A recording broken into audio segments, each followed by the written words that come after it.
దేవుని స్తోత్రం కలుగును గాక. హల్లెలూయా, హల్లెలూయా, హల్లెలూయా. అందరూ లేచి నిలబడి దేవుని యొక్క వాక్యాన్ని మనం చదువుదాం. పరిశుద్ధ గ్రంథములో నుండి సామెతల గ్రంథము 16వ అధ్యాయము 32వ వచనాన్ని మనం చదువుదాం. పరిశుద్ధ గ్రంథములో నుండి సామెతల గ్రంథము 16వ అధ్యాయము 32, 33 వచనాలు మనం చదువుదాం. పరాక్రమశాలి కంటే దీర్ఘశాంతము గలవాడు శ్రేష్ఠుడు. దీర్ఘశాంతము గలవాడు శ్రేష్ఠుడు. పట్టణము పట్టుకొని వాని కంటే తన మనస్సును స్వాధీనపరచుకున్నవాడు శ్రేష్ఠుడు. చీట్లు వడులో వేయబడును.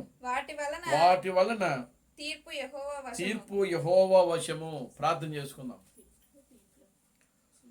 ఓ మమ్మలను మిక్కిలిగా ప్రేమించిన మా మంచి తండ్రి, జీవం గల దేవుడా, జీవాధిపతి, నిన్న నేడు నిరంతరము ఒకటే రీతిగా ఉన్న మా పరమ తండ్రి, ఓ నా ప్రభు అయిన మరణం క్రీస్తు, నీ పవిత్రమైన పాదాలకు వందనాలు, స్తుతులు, స్తోత్రములు స్తోత్రములు స్తోత్రములు ప్రభువానికి స్తుతులు స్తోత్రములు చెల్లిస్తూ ఉన్నా. ఇప్పటి వరకు కూడా నాయన యొక్క ఆరాధన కార్యక్రమం అంతటిని ఆది నుంచి అంతం వరకు క్రమముగాను మర్యాదగాను ఓ నీ నామమునకు మహిమకరముగా మీరు జరిగిస్తున్నందుకే మీకు వందనాలు, స్తుతులు, స్తోత్రములు నాయన. పాటల ద్వారా మీరు మహిమ పొందినందుకే మీకు స్తోత్రములు చెల్లిస్తూ ఉన్నాం. సాక్ష్యముల ద్వారా మీరు మహిమ పొందినందుకే మీకు స్తోత్రములు నాయన. ఇప్పటి వరకు నీ ప్రియబిడ్డలు మీ సన్నిధిలో ప్రార్థించారు ప్రభువా. వారి ప్రార్థనలు మీరు ఆలకించి జవాబిచ్చినందుకే మీకు స్తోత్రములు ప్రభువా. నిశ్చయముగా ఈ రాత్రి కాల సమయంలో నాయన నీ బిడ్డలమైన మేము కొన్ని నిమిషములు నీ వాక్యాన్ని వినుటకు ఆసక్తి కలిగి ఉండగా నా తండ్రి నాయన, అదుగు నా తండ్రి మీరే మాతో మాట్లాడమని మీ సన్నిధిలో ప్రార్థిస్తున్నాను తండ్రి. ఓ ప్రభు మరణం క్రీస్తు, నీకు వందనాలు, స్తుతులు, స్తోత్రములు. చదవబడిన వాక్య భాగమును మీరు ఆశీర్వదించండి, దీవించండి ప్రభువా. ఓ ఆ యొక్క చదవబడిన వాక్య భాగమునకు నీ ఆశీర్వాదములతో జత చేసి ప్రభువా మీరు మాతో మాట్లాడమని మీ సన్నిధిలో ప్రార్థిస్తున్నాను. ఎందుకంటే నీ వాక్యములో రాయబడింది నాయన, ఓ తేనె కంటేను జుంటె తేనె ధారల కంటే నీ వాక్యము మధురమైనదని నీ వాక్యములో రాయబడింది ప్రభువా. ఓ నిశ్చయముగా నా తండ్రి, బంగారము కంటే వెండి కంటే కోరదగినవి నీ వాక్యమని నీ వాక్యంలో రాయబడింది ప్రభువా. ఓ అటువంటి ఒక గొప్ప శ్రేష్టమైన మాటలు తండ్రి, ఉన్నతమైన మాటలు, గొప్ప మాటలు ప్రభువా. ఆ శ్రేష్టమైన మాటలు ప్రభువా మేము వినుటకు ఆసక్తి కలిగి ఉండగా నిశ్చయముగా మా హృదయములను మీరే తృప్తిపరచండి. మాకు కావలసిన వర్తమానం మీరు అందించండి. ఓ నీ వాక్యము నాయన బయలు వెళుతున్నప్పుడు నాయన మాలో ఉన్న ప్రతి బలహీనతలను బయటకు పారదోలమని సరిలో ప్రార్థిస్తున్నాను. నీ వాక్యము ప్రభువా మాలోకి వస్తున్నప్పుడు నా తండ్రి మా జీవితాలు సరిచేయమని మీ సందులో ప్రార్థిస్తున్నాను తండ్రి. మా మాటలు సరిచేయండి, ఆలోచనలు సరిచేయండి, తలంపులు సరిచేయండి నాయన. అదుగు నా తండ్రి నీ వాక్యము నా తండ్రి నాయన మా హృదయాల్లోనైనా మేము ఓ పెట్టుకునే ప్రభువా ఆ వాక్యానుసారం జీవించే జీవితం మీరు మాకు దయచేయండి నాయన. నీ వాక్యము ద్వారా మా ఆత్మీయ జీవితాలు బలపరిచి ముందుకు నడిపించండి. అన్ని విషయాలు నీ కృపను దయచేయండి. సమస్త ఘనత మహిమలు మీరు తెచ్చుకోండి. జీవం కలిగిన నా ప్రభు అయిన క్రీస్తు బ్రహ్మను నీ సర్వశక్తి కలిగిన నామములో ప్రార్థించి స్తుతించి వేడుకొనుచున్నాము. ఆమేన్. అందరూ కూడా కూర్చోండి.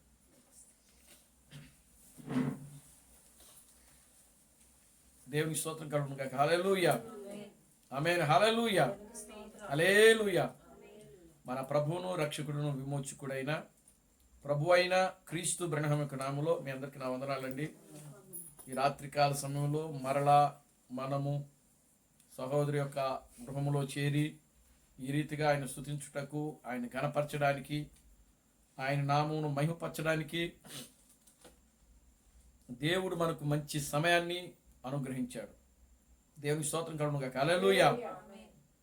ఈ లోకంలో దేవుని స్తుతించడం కన్నా గొప్ప కార్యము మరొకటి ఏది కూడా లేదండి. దేవుని స్తోత్రం కలుగును గాక. హల్లెలూయా, ఆమేన్. హల్లెలూయా.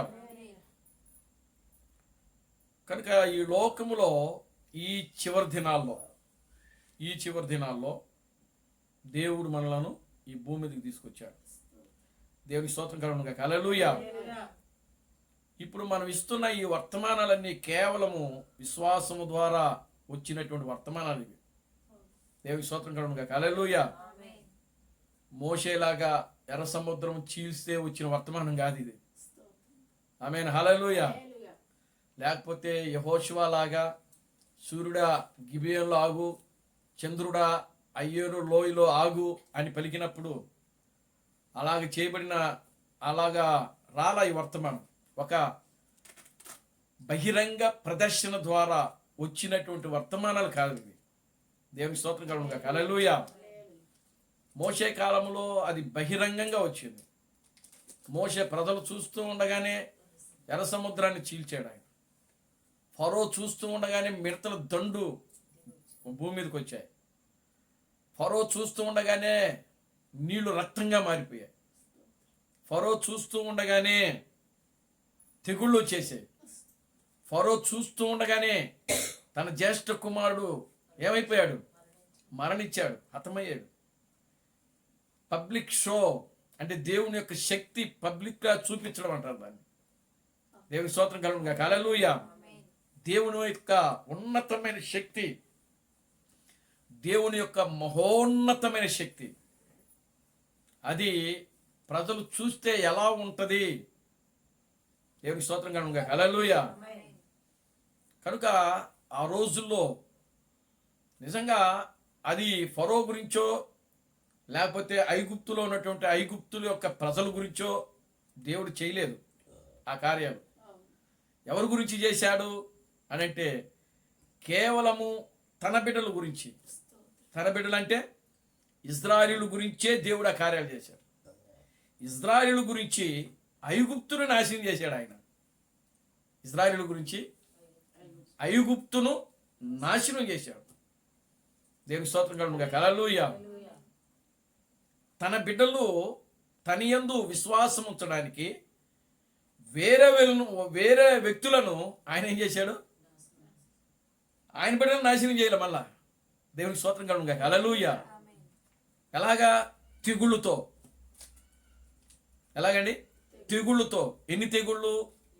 10 తెగుళ్ళుతో. దేవునికి స్తోత్రం కలుగును గాక. హల్లెలూయా. ఎన్ని తెగుళ్ళుతో? 10 తెగుళ్ళుతో ఐగుప్తు దేశాన్ని అంతని ఏం చేసినాడు ఆయన? అసలు అతలాకుతలం చేసేసాడు, కంపించేసాడు అంతే. దేవునికి స్తోత్రం కలుగును గాక. హల్లెలూయా. అంటే తన బిడ్డలు ఎక్కడ కూడా విశ్వాసములో నుంచి దిగజారిపోకుండా, ఆమేన్. హల్లెలూయా. ఎక్కడ కూడా దిగజారిపోకుండా ఆయన మాటకి కట్టుబడిలాగున, ఆయన మాట, ఆయన శక్తి, ఆయన యొక్క ప్రభావం ఎంత బలమైనదో, ఎంత శక్తివంతమైనదో ఇజ్రాయేలు తెలుసుకోవడానికి దేవుడు ఆ యొక్క ఐగుప్తు ప్రజలను అక్కడ ఏం చేయాల్సి వచ్చిందంటే బలిగా వారిని బలి తీసుకోవాల్సి వచ్చింది. దేవునికి స్తోత్రం కలుగును గాక. హల్లెలూయా. కనుక ఇప్పుడు చూడండి ప్రియులారా, వాళ్ళు మనుషులు నమ్మకూడదు. ఇజ్రాయేలీలు మనుషుల మీద వాళ్ళు ఆశ పెట్టుకోకూడదు. ఎవరి మీద నమ్మాలి? వాళ్ళు పూర్తిగా ఎవరి మీద ఆనుకోవాలి? దేవుని మీద ఆనుకోవాలి. వారి యొక్క ఆలోచన, వారి యొక్క ఉద్దేశాలు, వారి యొక్క తలంపులన్నీ కూడా కేవలము వాళ్ళ మనస్సు అంతా కూడా ఎవరి మీద ఉండాలంటే దేవుని మీద ఉండాలి. ఆ విధంగా ప్రియులారా, దేవుడు ఇశ్రాయేలు ప్రజలను ఆయన బయటికి తీసుకొచ్చాడు. దేవుని స్తోత్రం కలుగును గాక. హల్లెలూయా. అయినా సరే వాళ్ళు ఏం చేసినారు అంటే ఆ అరణ్యములో సనుక్కుంటూ గొనుక్కుంటూ ఏం చేశారంటే అరణ్యములోనే కూలిపోయిరి అని వాక్యంలో రాయబడింది. చూడండి, దేవుడు ఎంత జాలి కలిగినోడో అంత కఠినుడు కూడా ఆయన. మనం ఒక కోణంలోనే దేవుడు ప్రేమమయుడు, శాంతిమయుడు, వాస్తవమే అది 100%, 100% అది వాస్తవమే. కానీ ఎంత దయగలిగిన వాడో, ఎంత ప్రేమ కలిగిన వాడో, ఎంత కరుణామయుడో, ఎంత శాంతిమూర్తో, ఏమండి, అంత కఠినుడు కూడా. దేవుని స్తోత్రం కలుగును గాక. హల్లెలూయా. ఆమేన్. దేవుని మనం రెండు కోణాల్లో చూడాలా. ఇప్పుడు ఒక రూపాయి ఉందనుకోండి, రూపాయికి ఒక పక్క బొమ్మ ఉంటుంది, ఒక పక్క బొరుసు ఉంటుంది. రెండు ఉంటేనే రూపాయి. అది రెండు పక్కల ఉంటేనే ఆ నాణ్యానికి అది విలువ. లేకపోతే ఒకే పక్క ఉందనుకో, దానికి విలువ ఉండదు. అది ఎక్కడ కూడా చెల్లదు. ముందు దాన్ని గుర్తుపెట్టుకోవాలి మనం. విలువ సంగతి పక్కన పెట్టండి. ముందు ఆ రూపాయి, ఆ నోటు ఎక్కడ కూడా చెల్లదు. దేవుడు కూడా అంతే ప్రియులారా. దేవుడు నామానికి మహిమ కలుగును గాక. హల్లెలూయా. కనుక దేవుడు చేయబోయేటువంటి కార్యాలను మనం ఎలా నమ్మాలని అంటే, కేవలము విశ్వాసము ద్వారా మాత్రమే మనము చూడాలి. విశ్వాసము ద్వారానే నమ్మాల. ఈరోజు చేయకపోవచ్చు దేవుడు, ఈరోజు చేయకపోవచ్చు, లేకపోతే రేపు చేయకపోవచ్చు. యెషయా ప్రవచించాడు ఏమని? ఇదిగో కన్యక గర్భవతి అయి కుమారుని కనును అని యెషయా ప్రవచించాడు. ఇశ్రాయేలీయులందరూ కూడా యెషయా ఎప్పుడైతే ఇదిగో కన్యక గర్భవతి అయి కుమారుని కంటదో అని చెప్పి ప్రవచించాడో, ఆ యెషయా జీవించిన కాలంలో యూదా యొక్క స్త్రీలు, కన్యకలు, వివాహం కాని వాళ్ళు ఉన్నారు కదా, వాళ్ళందరూ కూడా పెళ్ళిళ్ళు చేసుకోకుండా మానేసుకున్నారంట. దేవునికి స్తోత్రం చెప్పండి. హల్లెలూయా. యూదా యొక్క స్త్రీలు ఆ 18, 19, 20 సంవత్సరాల లోపు వయసు కలిగిన వాళ్ళందరూ కూడా పెళ్ళిళ్ళు చేసుకోవడం మానేశారంట. అంటే ఎందుకు అంటే, యెషయా ప్రవచించాడు, ఇదిగో కన్యక గర్భవతి అయి కుమారుని కంటాడని ప్రవచించాడు. కనుక ఆ ప్రవచనం నా ద్వారా జరగాలి, నా ద్వారా జరగాలి, ఆ రక్షకుడు నా ద్వారా పుట్టాలి, ఏమండి, ఆ విమోచకుడు నా ద్వారా రావాలి అని చెప్పి, నిజంగా ఆ రోజుల్లో వాళ్ళు పెళ్ళిళ్ళు మానుకొని ఆ వాక్యము వారి జీవితంలో నెరవేర్చబడుటకు వాళ్ళు ఎంత ఆసక్తి కలిగి ఉన్నారో చూడండి. ఏమండి, నిజంగా పెళ్ళిళ్ళు మానేసి వాక్యం వాళ్ళ జీవితాలు నెరవేర్చు కోసం వాళ్ళు ఆ మాత్రం త్యాగం చేయగలిగారు అని అంటే అది ఎంత గొప్ప విషయం అసలు. ఏమండి, ఎంత గొప్ప విషయం అది. మామూలు విషయం అది. రాజు కుమార్తెలతో సహా, ఫరో రాజు యొక్క కుమార్తెతో సహా, హేరోదు రాజు, క్షమించండి, దేవునికి స్తోత్రం కలుగును గాక. హల్లెలూయా. ఏమండి, హేరోదు రాజు యొక్క కుమార్తెతో సహా ఏం చేయబడిందంట? వివాహాన్ని నిషేధించిందంట. ఎందుకు?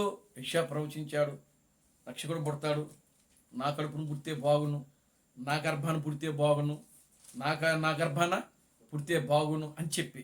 చూసారా ఆ ప్రవచనానికి? ఆ రోజుల్లో ఆ స్త్రీలు ఎంత విలువిచ్చారో, ఎంత గౌరవించారో. కానీ ఆ రోజుల్లో అది జరగల. దేవునికి స్తోత్రం కలుగును గాక. హల్లెలూయా. చూశారు, ఒక తరం పోయింది, రెండో తరం వచ్చింది, పోయింది, మూడో తరం వచ్చారు, పోయినారు. ఇంచుమించు ఆయన ప్రవచించినటువంటి 700 సంవత్సరాలకి ఆ ప్రవచనం జరిగింది. ఏమండి, అంటే ఎన్ని తరాలు బాగుంటాయి 700 సంవత్సరాల కంటే? దేవునికి స్తోత్రం కలుగును గాక. హల్లెలూయా. ఇంచుమించుగా 70-80 తరాలు పోయినాయి. ఏమండి, దేవునామానికి మహిమ కలుగును గాక. హల్లెలూయా. కనుక ప్రియమైన దేవుని బిడ్డలారా, అయితే ఖచ్చితంగా దేవుడు ఆ వాక్యానికి ఆయన ఏమై ఉన్నాడు? బద్ధుడై ఉన్నాడు, కట్టబడి ఉన్నాడు. ఎప్పుడో యెషయా ప్రవచించాడు కదా, దాన్ని విడిచిపెట్టేద్దామని చెప్పి దేవుడు విడిచిపెట్టలేదు దాన్ని. ఆ ప్రవచనం ఎప్పుడు నెరవేర్పు జరగాలో అప్పుడు ఖచ్చితంగా దాన్ని ఏం చేస్తున్నాడంటే ఆయన నెరవేర్పు చేస్తున్నాడు, రంగం మీదకి తీసుకొస్తున్నాడు దాన్ని. దేవునికి స్తోత్రం కలుగును గాక. హల్లెలూయా. అసలు ఏమీ తెలియనటువంటి ఒక అమ్మాయి, 16 సంవత్సరాల అమ్మాయి, యోసేపుకు ప్రదానం చేయబడిన అమ్మాయి, ఆమె వెళ్ళి ఆ యొక్క సరస్సు దగ్గర బట్టలు తుక్కుంటూ ఉందంట. ఎవరు? మరియా. దేవునికి స్తోత్రం కలుగును గాక. హల్లెలూయా. బట్టలు తుక్కుంటుందంట. అప్పుడు ఆమె వయసు ఎంత? 16 సంవత్సరాలు. గాబ్రియేలు ప్రత్యక్షమైంది ఆమెకు. ఆమె ఎదురు చూడలా. ఆమెకు అసలు ఈ ప్రవచనమే తెలియదు. ఎందుకని? అప్పటికి జరిగి 700 సంవత్సరాల కాలం జరిగిపోయింది. ఎదురు చూసిన వాళ్ళేమో వాళ్ళ గర్భం పుట్టలేదు ఆయన. కానీ ఎవరైతే ఎదురు చూడకుండగా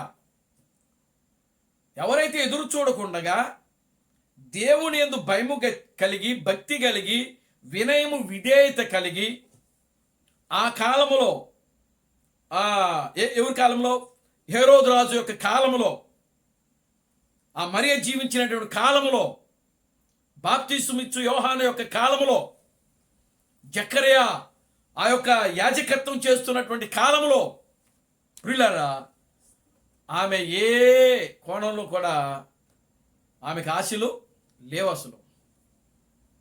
ఒక చిన్న బాలిక, 16 సంవత్సరాలు బాలిక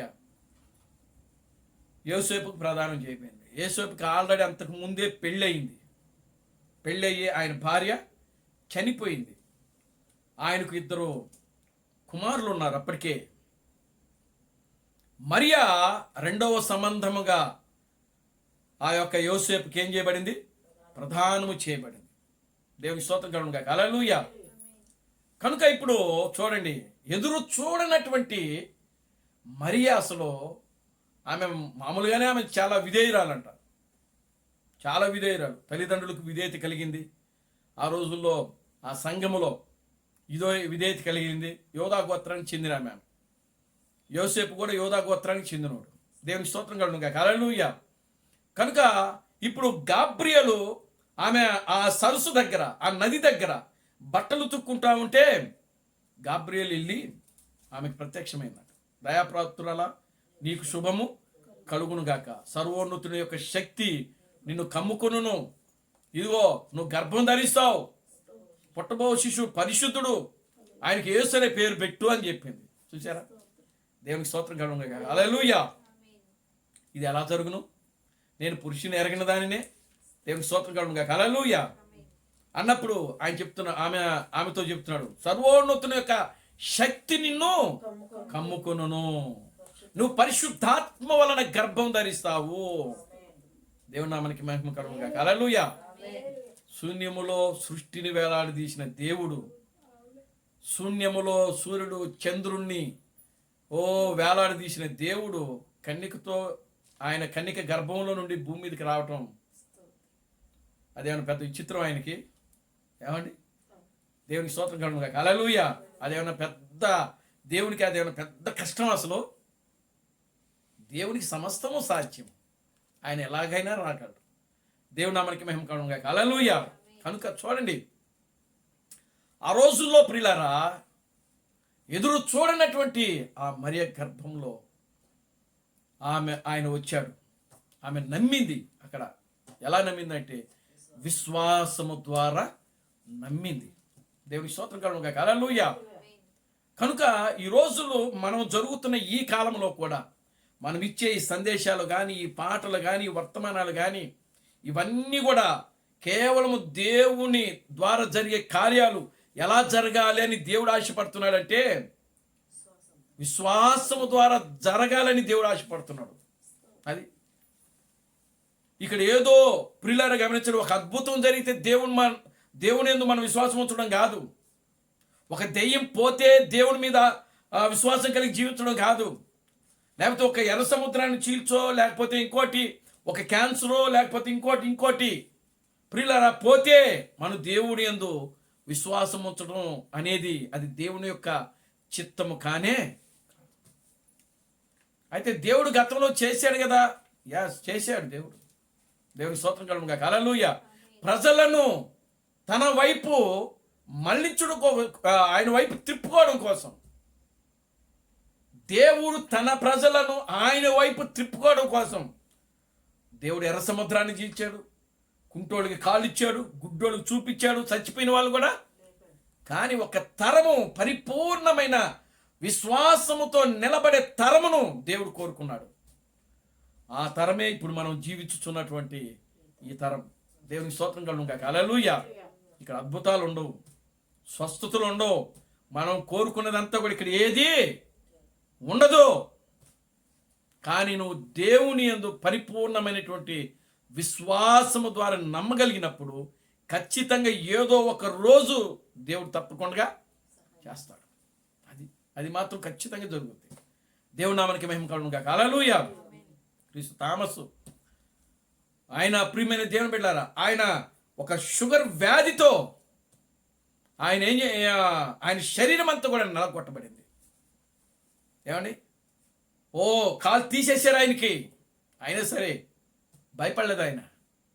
ఈ వాక్యం తప్పనేనా ఆయన చెప్పలేదు. దేవుని స్తోత్రం కలుగును గాక. హల్లెలూయా.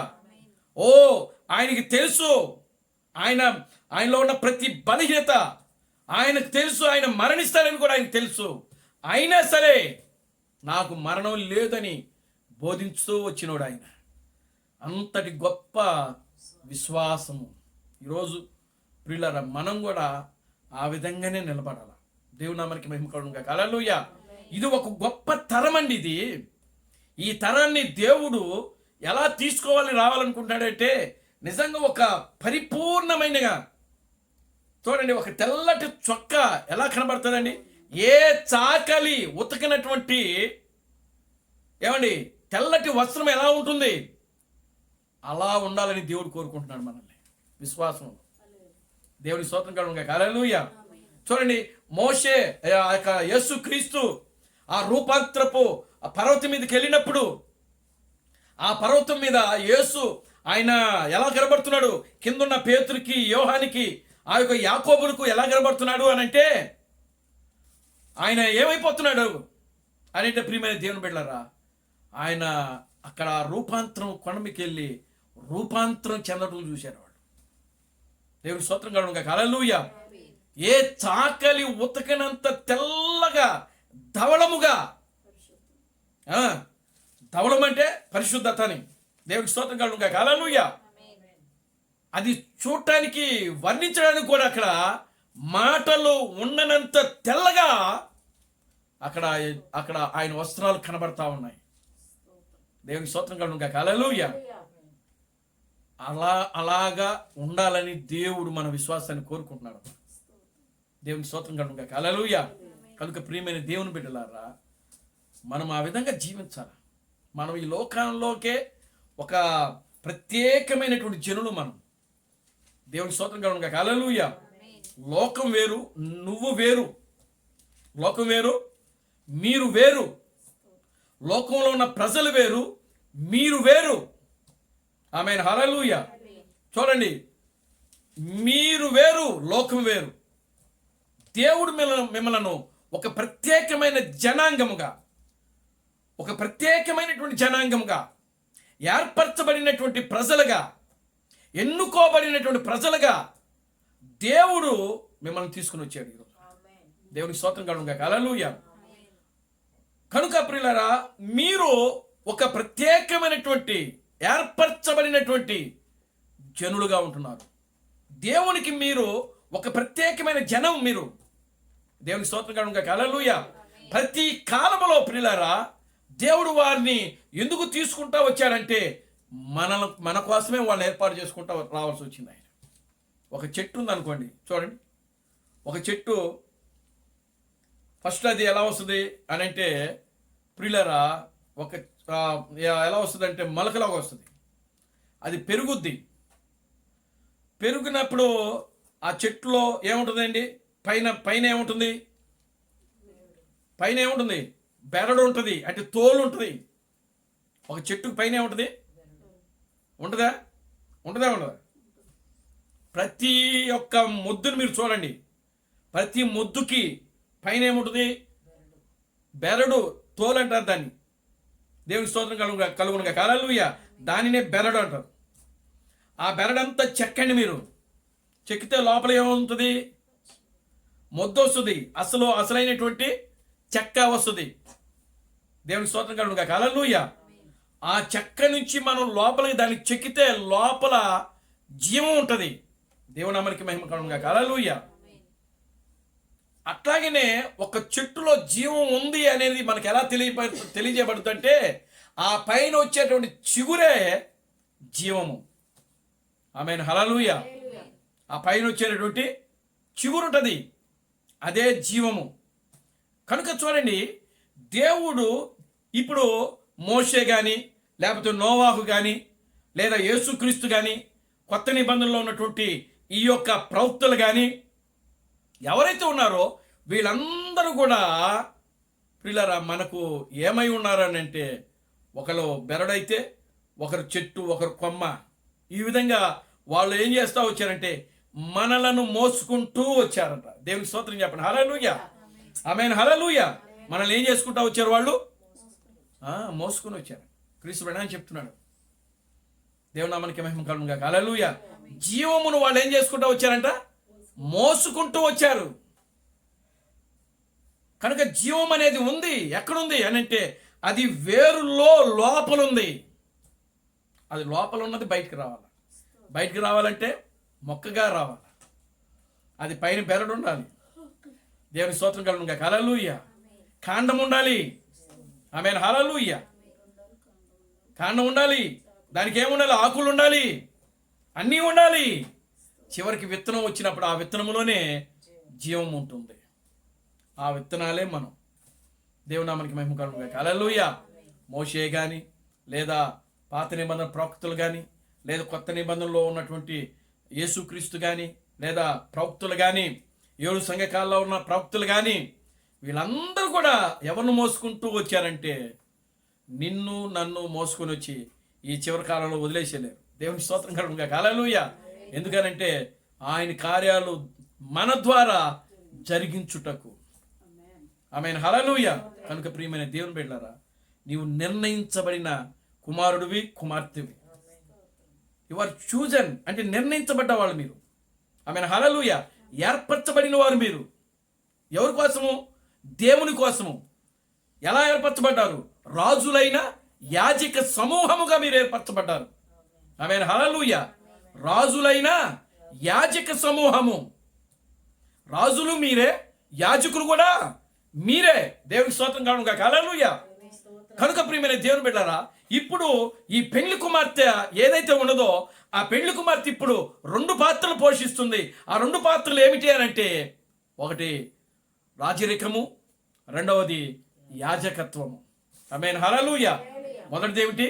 రాజరికం. మీరే రాజులు, మీరే యాజకులు. దేవుని పని చేసే యాజకులు మీరే, ప్రపంచాన్ని పరిపాలించే రాజులు కూడా మీరే. కనుక మనం ఈ లోకంలో జీవించేటప్పుడు ప్రియులారా చాలా జాగ్రత్తగా ఉండాలి.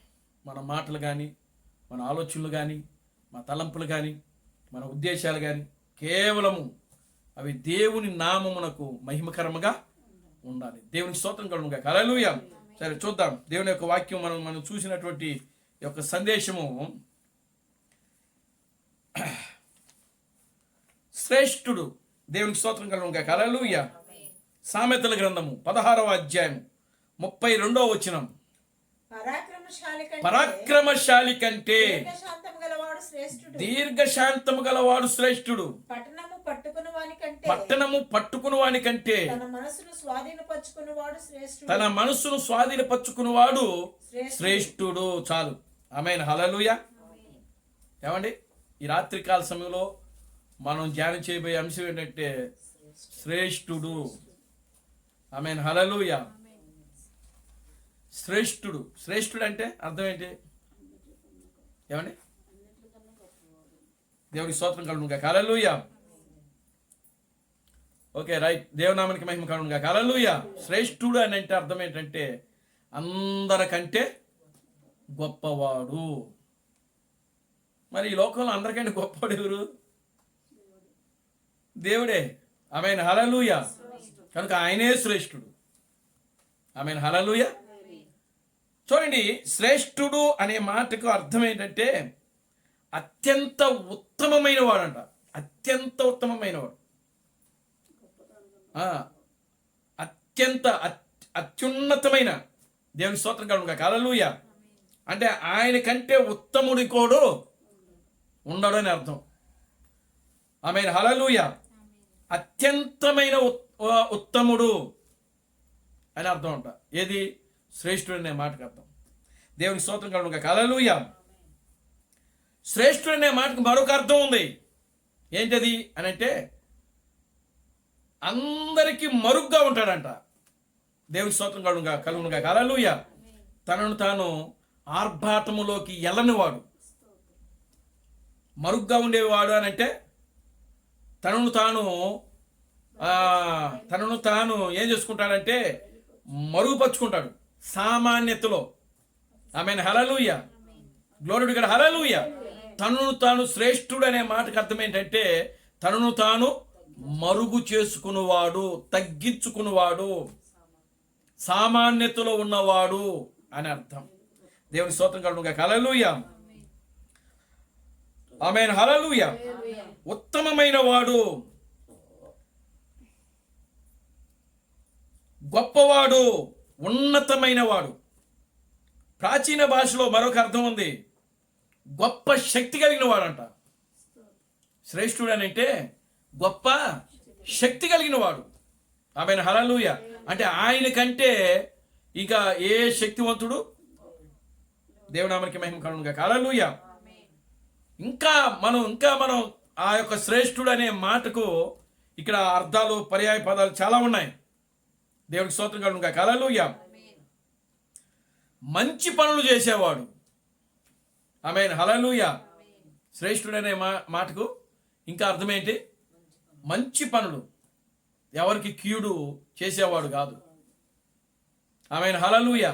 ఎవరికి కీడు తలపెట్టేవాడు కాదు, కీడు చేసేవాడు కాదు. దేవునామానికి మహిమ కలుగునుగా. హల్లెలూయా. మంచి పనులు. దేవునామానికి మహిమ కలుగునుగా. హల్లెలూయా. చూడండి, ఈ శ్రేష్ఠుడుకున్న గుణలక్షణం ఏంటంటే తన మనస్సును స్వాధీనపరుచుకుంటాడంట. ఆమేన్. హల్లెలూయా. ఏం చేసుకుంటాడు? ఈ శ్రేష్టమైన వ్యక్తి, ఈ శ్రేష్ఠుడు అనేటువంటి చెప్పబడేటువంటి ఈ వ్యక్తి ఏం చేస్తాడంట? దీర్ఘశాంతం గలవాడంట. రెండవది తన మనస్సును స్వాధీనపరుచుకునేవాడంట. దేవుని స్తోత్రం కలుగునుగా. హల్లెలూయా. తన మనస్సును అదుపులో ఉంచుకోగలిగిన వాడు. శ్రేష్ఠుడు అనే పదానికి మరొక మాట ఏంటంటే పట్టుదల కలిగిన వాడు. ఆమేన్. హల్లెలూయా. శ్రేష్ఠుడు అనే మాటకు మరొక పదం ఏంటి? అర్థం ఏంటి? పట్టుదల కలిగిన వాడు. దేవునామానికి మహిమ కలుగునుగా. హల్లెలూయా. కనుక చూడండి, ఈ శ్రేష్టమైన వ్యక్తి ఇక్కడ మనం చదివినటువంటి ఈ యొక్క 32వ వచనంలో పరాక్రమశాలి కంటే దీర్ఘశాంతము గలవాడు శ్రేష్ఠుడు. పట్టణమును పట్టుకున్నటి కంటే తన మనస్సును స్వాధీనపరుచుకున్నవాడు శ్రేష్ఠుడు.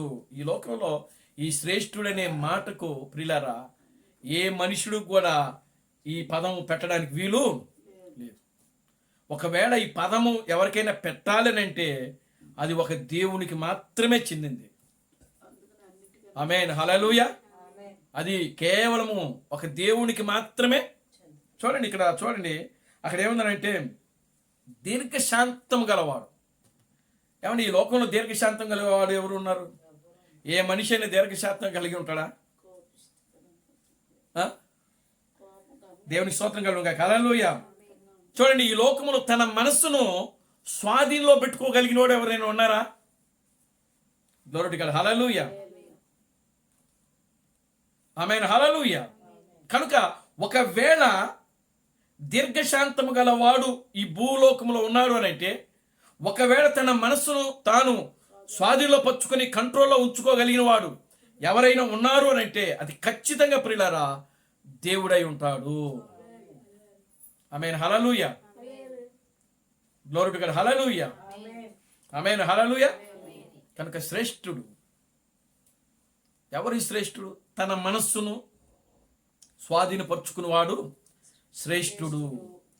దేవునామానికి మహిమ కలుగునుగా. హల్లెలూయా. ఒకరోజు ప్రియులారా గమనించండి, యేసుక్రీస్తు దగ్గరికి అపవాది వచ్చింది. ఆమేన్. హల్లెలూయా. చూడండి, దీనికంటే ముందు మనం దావీదు దగ్గరికి వెళ్దాం. దేవునికి స్తోత్రం కలుగునుగా. హల్లెలూయా. దావీదు ఉన్నాడు. దావీదు సౌలును మనం చూస్తే సౌలు దావీదుని ఏం చేస్తూ ఉన్నాడంటే తరుముతూ ఉన్నాడు. దేవునికి స్తోత్రం కలుగునుగా. హల్లెలూయా. ఎన్నిసార్లు జరుగుతున్నాడు అంటే చూడండి, దావీదు ఆయన 16 సంవత్సరాలప్పుడు తండ్రి యొక్క గొర్రెలను ఆయన ఏం చేస్తున్నాడంటే కాసుకుంటున్నాడు. తండ్రి గొర్రెలను, యెషయా యొక్క గొర్రెలను ప్రియులారా దావీదుకి అప్పగించాడు. దావీదు చిన్నవాడు, ఎర్రనివాడు, అందమైన వాడు. దేవుని స్తోత్రం కలుగును గాక. హల్లెలూయా. దావీదు చక్కని వాడు, అందమైన వాడు, ఏమండి, ఎర్రనివాడు. కనుక ఈయన దావీదుకి, యెషయాకు 8 మంది కుమారులు. ఎంతమంది? 8 మంది. 8వ వాడు దావీదు, అంటే చివరి వాడు. దేవుని స్తోత్రం కలుగును గాక. హల్లెలూయా.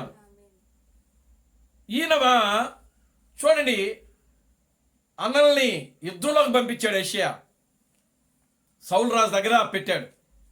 వాళ్ళంతా కూడా సౌలు రాజు దగ్గర ఉన్నారు. దావీదు మాత్రం ఏం చేస్తున్నాడంటే తండ్రి యొక్క గొర్రెలను కాసుకుంటా ఉన్నాడు. దేవుని స్తోత్రం కలుగును గాక. హల్లెలూయా. దావీదుకు విద్య ఏ విద్య తెలుసు అనంటే అతను ప్రియులారా సంగీతం వాయించగలిగే విద్య ఆయనకు తెలుసు. ఆమెను. హల్లెలూయా. దావీదుకి ఆయన ఏం చేయగలడు? సంగీతము వాయించగలడు, వీణ. ఆమెను. హల్లెలూయా. అంతేకాదు సింహముతో ఆయన పోట్లాడగలడు. ఆమెను. హల్లెలూయా. తోడేలుతో ఆయన పోట్లాడగలడు. Glory to God. హల్లెలూయా. ఎలుగుబంటితో ఆయన పోట్లాడగలడు.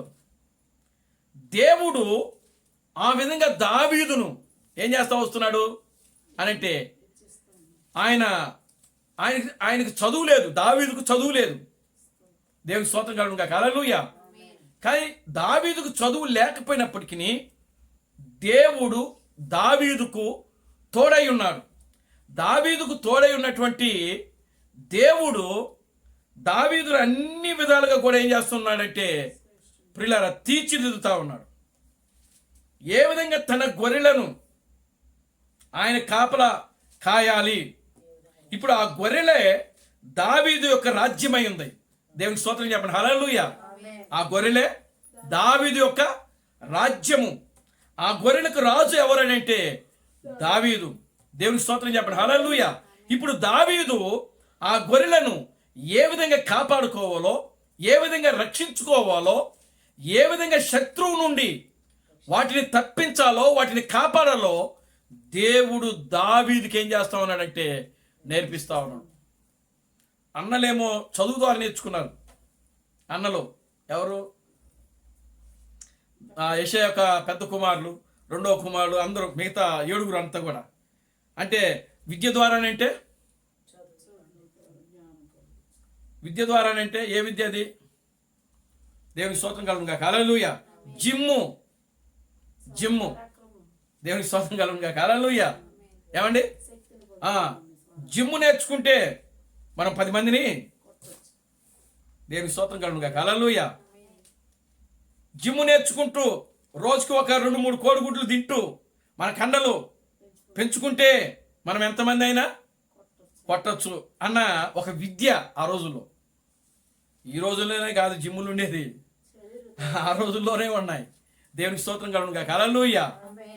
కనుక ఇప్పుడు చూడండి, వాళ్ళు ఆ విధంగా విద్యను పొంది, తర్ఫీదు పొంది యుద్ధ సైన్యంలోకి వెళ్ళారు. దేవునికి స్తోత్రం కలుగును గాక. హల్లెలూయా. కానీ దావీదు ఆ విద్య లేదు. దావీదుకి ఏ విద్య ఉన్నది? దావీదుకి ఏ విద్య ఉన్నదంటే దేవుని యొక్క విద్య ఉన్నది. దేవునికి స్తోత్రం చెప్పండి. హల్లెలూయా. దేవుడు ద్వారా దావీదు ఏం చేయబడుతున్నాడు? ఇక్కడ తర్ఫీదు చేయబడుతున్నాడు. దావీదు దేవుని ఆత్మ చేత నడిపించబడుతున్నాడు. అందుకని వాక్యంలో ఉంది, ఏమన్నది? శక్తి చేతనైనను కాదు గాని, బలము చేతనైనను కాదు గాని, నా ఆత్మ ద్వారా దీనిని చేస్తాను అని జకర్యా గ్రంథములో దేవుడు ప్రవచించాడు. ఆయన. దేవునికి స్తోత్రం చెప్పండి. హల్లెలూయా. కనుక శక్తి ద్వారా కాదు, బలము ద్వారా కాదు, విద్య ద్వారా కాదు, జ్ఞానము ద్వారా కాదు, ఈ లోకములో ఉన్న పాండిత్యము ద్వారా కాదు దేవుని కార్యాలు మనం చూసేది. దేవుని కార్యాలు మనం చూడాలనంటే దేవుని ఆత్మ ద్వారా మాత్రమే మనము దేవుని కార్యాలు. కనుక ఇప్పుడు చూడండి, దావీదు దేవుని దగ్గర ఆయన తర్ఫీదయ్యాడు. ఒకరోజు ప్రియులారా, సౌలుకి దురాత్మ పట్టింది. సౌలుకి దురాత్మ పట్టింది. నాలో ఉన్నటువంటి దురాత్మ పోవడానికి నేను పట్టుకురండి అయ్యా, సంగీతం వాయిస్తే దురాత్మ పోయిద్ది అని చెప్పి రాజు ఆజ్ఞ ఇచ్చినప్పుడు, ఇప్పుడు ఆ యొక్క రాజు దగ్గర ఉన్నటువంటి ఒక సేనాధిపతి ఏం చెప్పాడంటే, అయ్యా పలానా యెషీ కుమారుడు ఉన్నాడు, ఆయన పేరు దావీదు, అతను బాగా సంగీతాన్ని వాయిస్తాడు అని చెప్పినప్పుడు, అయితే నువ్వు వెళ్ళి ఆయన్ను పట్టుకురామన్నాడు. దేవునికి స్తోత్రం కలుగును గాక. హల్లెలూయా. ఇప్పుడు దావీదు అతని దగ్గర ఉన్నటువంటి ఆ యొక్క పియోన ఏమండి గిటారా వాయించినప్పుడు, ఆ సంగీతాన్ని వాయించినప్పుడు చూడండి, దావీదు ఆ యొక్క సౌల్లో ఉన్నటువంటి దురాత్మ ఏమైపోతుంది, బయటికి వెళ్ళిపోతా. సంగీతం ద్వారా ఇక్కడ దురాత్మ ఏమైపోతుంది, పారిపోతున్నాయి. కానీ ఈనాడు వాయించే ఈ సంగీతం ద్వారా బయట ఉన్న దయ్యాలన్నీ ఎక్కడికి వస్తున్నాయి, మనుషుల్లోకి వచ్చేస్తున్నాయి. దేవుని స్తోత్రం కలుగును గాక. హల్లెలూయా. ఈరోజు ప్రియమైన దేవుని బిడ్డలారా గమనించండి, సంగీతాలు వాయిస్తున్నారు. ఏమండి, ఈరోజు వచ్చే ఈ సంగీతము మనుషుల్లో ఉన్న దెయ్యాలు పోగొడుతుందా అని అంటే లేదు. ఆ సంగీతం ద్వారా మనుషుల్లోకి ఏమొస్తుంది, దయ్యం వస్తుంది. దేవుని యొక్క సంగీతము వేరు, ఈ లోక సంగీతము వేరు. దేవుని స్తోత్రం కలుగును గాక. హల్లెలూయా. కనుక ఇప్పుడు దావీదు ఆయన దగ్గర ఉన్నటువంటి ఆ పియోన, ఆ యొక్క గిటారు వాయించినప్పుడు సౌల్లో ఉన్నటువంటి ఆ దురాత్మ పారిపోయింది. దేవుని నామానికి మహిమ కలుగును గాక. Hallelujah. Glory to God. Hallelujah. మనం కూడా సంగీతం నేర్చుకోవాలి. ఆ సంగీతం ఎలా ఉండాలి, ఆత్మ సంబంధమైన సంగీతం ఉండాలి. దేవుని స్తోత్రం కలుగును గాక. హల్లెలూయా. ఎలా ఉండాలి ఆ సంగీతము, ఆత్మ సంబంధమైన సంగీతమై ఉండాలి. చూడండి, క్రీస్తు బ్రహ్మము ఆయన తన యొక్క సంఘములో ఒక సహోదరి పియోనా వాయిస్తా ఉన్నది. ఆ సహోదరి ఆ రోజు రాలేదంట. దేవునామానికి మహిమ కలుగును గాక. హల్లెలూయా. అప్పుడు క్రీస్తు బ్రహ్మకి ఇష్టమైన పాట ఆ రోజు ఆయన పాడమని చెప్పాడు. దేవుని స్తోత్రం కలుగును గాక. హల్లెలూయా. ఆ పాట పాడి ఆయన ప్రారంభించాడు. ఆ పాట పాడినప్పుడు అక్కడ ఉన్నటువంటి ఆ పియోనా వాయించే వాళ్ళు లేరు. దేవుని స్తోత్రం కలుగును గాక. హల్లెలూయా. ఆ సహోదరి అంత ఆత్మీయంగా ఆ పియోనా వాయిస్తా ఉన్నది, ఆ సంగీతాన్ని వాయిస్తా ఉన్నది.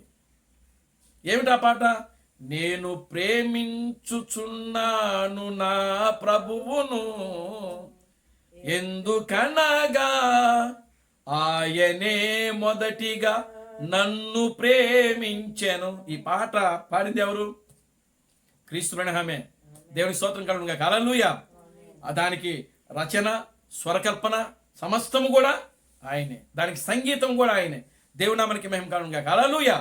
ఇప్పుడు ఆయన ఆ పాట ఎత్తినప్పుడు ఆ పియోనా వాయించేటువంటి ఆ సహోదరి అక్కడ లేదు. కానీ పరలోకముల నుండి దూత దిగి వచ్చి అక్కడ ఆ పియోనా వాయించడము క్రీస్తు బ్రహ్మం చూశాడు. దేవుని నామానికి మహిమ కలుగును గాక. హల్లెలూయా. చూశారా ఎంత గొప్ప కార్యం అది, ఏమండి ఎంత గొప్ప కార్యం అది. పరలోకములో నుండి ఆ దేవదూత దిగి వచ్చి క్రీస్తు బ్రహ్మము పాడుతున్నటువంటి ఆ పాటకు అక్కడ ఆ పియోనా ఏమవుతుంది, సంగీతము మారుమ్రోగుతా ఉంది అక్కడ. దేవుని నామానికి మహిమ కలుగును గాక. హల్లెలూయా. ఎంత గొప్ప కార్యం అది. నిజంగా ప్రియమైన దేవుని బిడ్డలారా, అటువంటి సంగీతాన్ని మనం కలిగి ఉండాలి. దేవుని స్తోత్రం కలుగును గాక. హల్లెలూయా. పిచ్చి పిచ్చి సంగీతాలు కాదు, పిచ్చి పిచ్చి పాటలు పాడడానికి కాదు దేవుడు సంగీతం నేర్చుకోమనేది. దేవుని నామానికి మహిమ కలుగును గాక. హల్లెలూయా. పరలోకములో దేవుని దూత వచ్చి అక్కడ ఆ క్రీస్తు బ్రహ్మ యొక్క మందిరములో సంగీతాన్ని వాయిస్తుందంటే అక్కడ ఉన్నటువంటి ఆ సహోదరి, ఆ సంగీతము వాయించే సహోదరి ఎంత ఆత్మీయంగా ఆమె ఆ సంగీతాన్ని ప్రియులారా వాయించుంటుందో ఒకసారి ఆలోచన చేయండి. సేమ్ అదే రాగము, ఆ సహోదరి ఏ రాగమైతే అక్కడ వాయిస్తా ఉన్నదో అదే రాగము, అదే తాళము, అదే స్వరము ప్రియులరా, ఏది కూడా మార్చబడలేదు అక్కడ. ఆశ్చర్యపోయాడు ఆయన. దేవునికి స్తోత్రం కలుగును గాక. హల్లెలూయా. కనుక ఆ విధమైనటువంటి సంగీతం మనం నేర్చుకోవాలా. దావీదు సంగీతాన్ని వాయించినప్పుడు, సంగీతాన్ని దావీదుకి ఎవరు నేర్పారు? ఎవరు నేర్పారండి? ఎక్కడైనా కోర్సు తీసుకున్నాడా? లేదే. దేవుడే తన వేళ్లతో నేర్పాడు ఆయన సంగీతం. అందుకే దావీదు అంటాడు, నా వేళ్లకు యుద్ధమును నేర్పినవాడు నీవే అని అంటాడు ఆయన. దేవునికి స్తోత్రం కలుగును గాక. హల్లెలూయా. నిజమే, దావీదుకు యుద్ధాన్ని నేర్పింది ఎవరు? దేవుడు. నా వేళ్లకు, నా చేతులకి యుద్ధాన్ని నేర్పినవాడు నీవే, సంగీతము నేర్పినవాడు నీవే.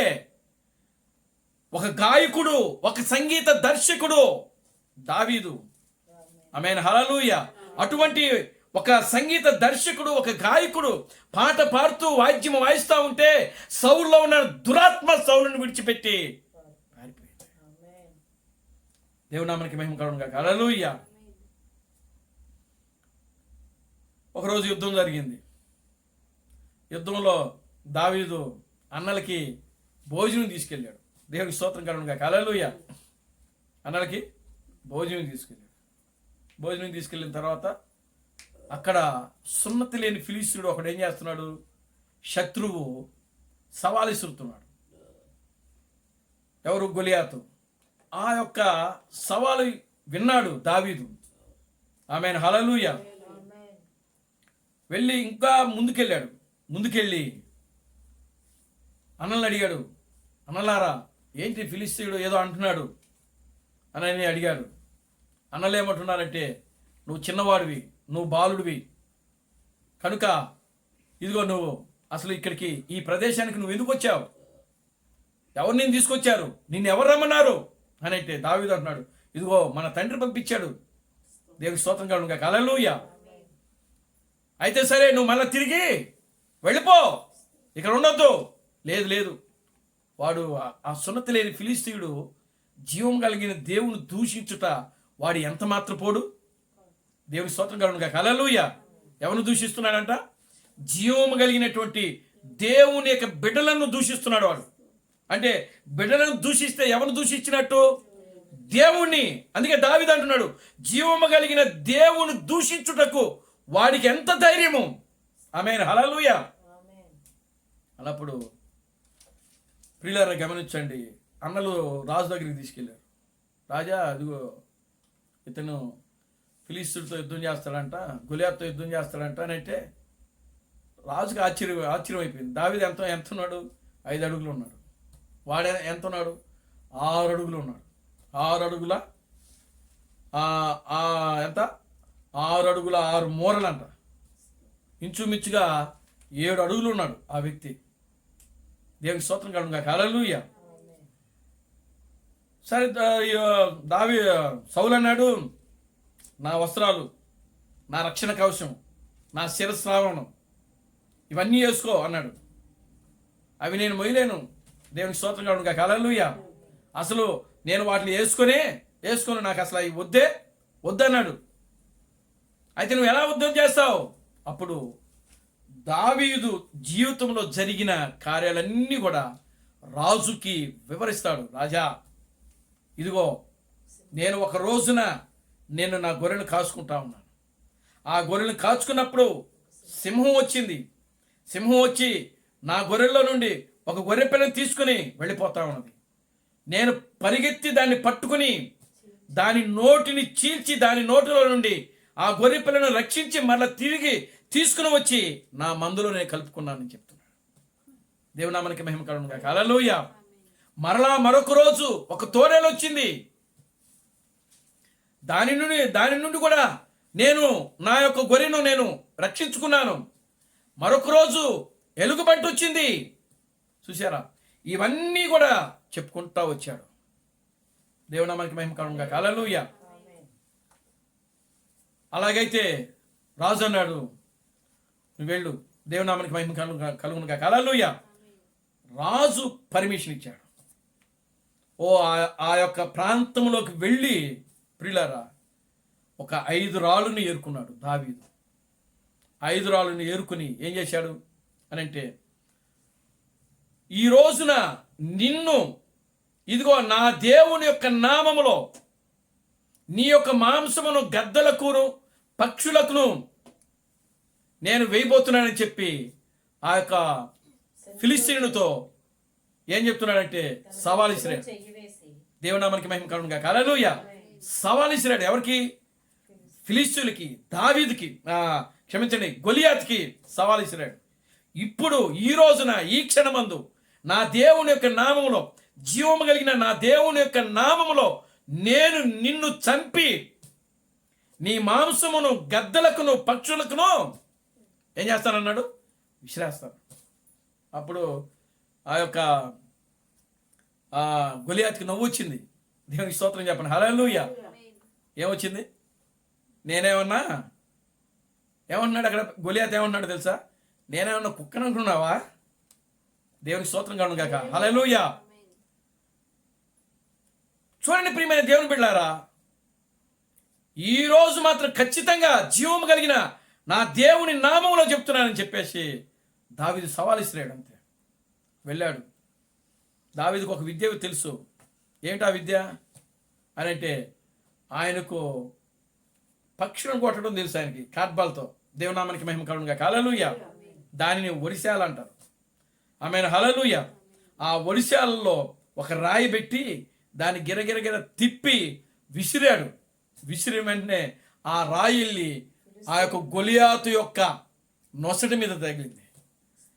ఎప్పుడైతే ఆ నొసటి మీద తగిలిందో బొక్కబోర్ల పడ్డాడు గొలియాతు. పరిగెత్తుకుంటూ వెళ్ళాడు.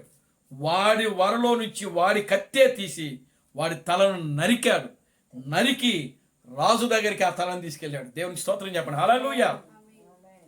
అప్పుడు దావీదు మీద రాజుకి ప్రేమ రాలా, అసూయ వచ్చిందంట. ఏమేర్పడింది? దావీదు అంటే సౌలుకి ఏమేర్పడింది? అసూయ, ద్వేషము, కలహము, మత్సరము అన్నీ ఏర్పడిపోయినాయి. అన్నీ వచ్చేసాయి. దేవునికి స్తోత్రం కలుగును గాక. హల్లెలూయా.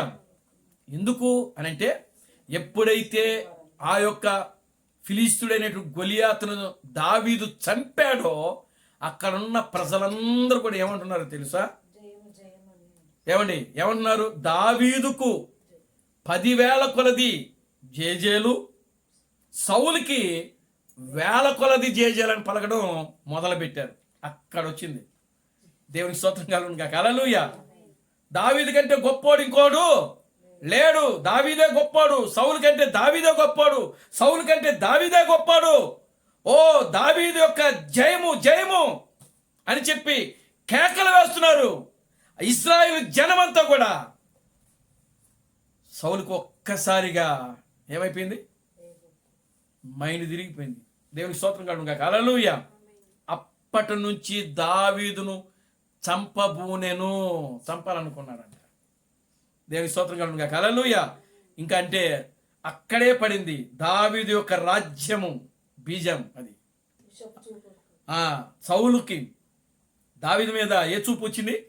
విషపు చూపు, అసూయ, ద్వేషము, కలహరము, మత్సరము. ఆమేన్. హల్లెలూయా. కనుక విషపు చూపు చూచి దావీదుని ఏం చేయాలనుకున్నాడు? చంపాలనుకున్నాడు. తరవడం మొదలుపెట్టాడు. దేవునామానికి మహిమ కలుగును గాక. హల్లెలూయా. దావీదు పారిపోతాడు. యుద్ధంలో గెలిస్తే నా కూతుర్నిచ్చి పెళ్లి చేస్తానన్నాడు. దేవునికి స్తోత్రం కలుగును గాక. హల్లెలూయా. ఇప్పుడు కూతుర్ని పెళ్ళేయడం మానేసేసి ఇప్పుడు ఏం చేస్తున్నాడు? విషచూపు చూపి ఏం చేస్తున్నాడు? తరుముతున్నాడు చంపడానికి. దావీదు పారిపోతున్నాడు.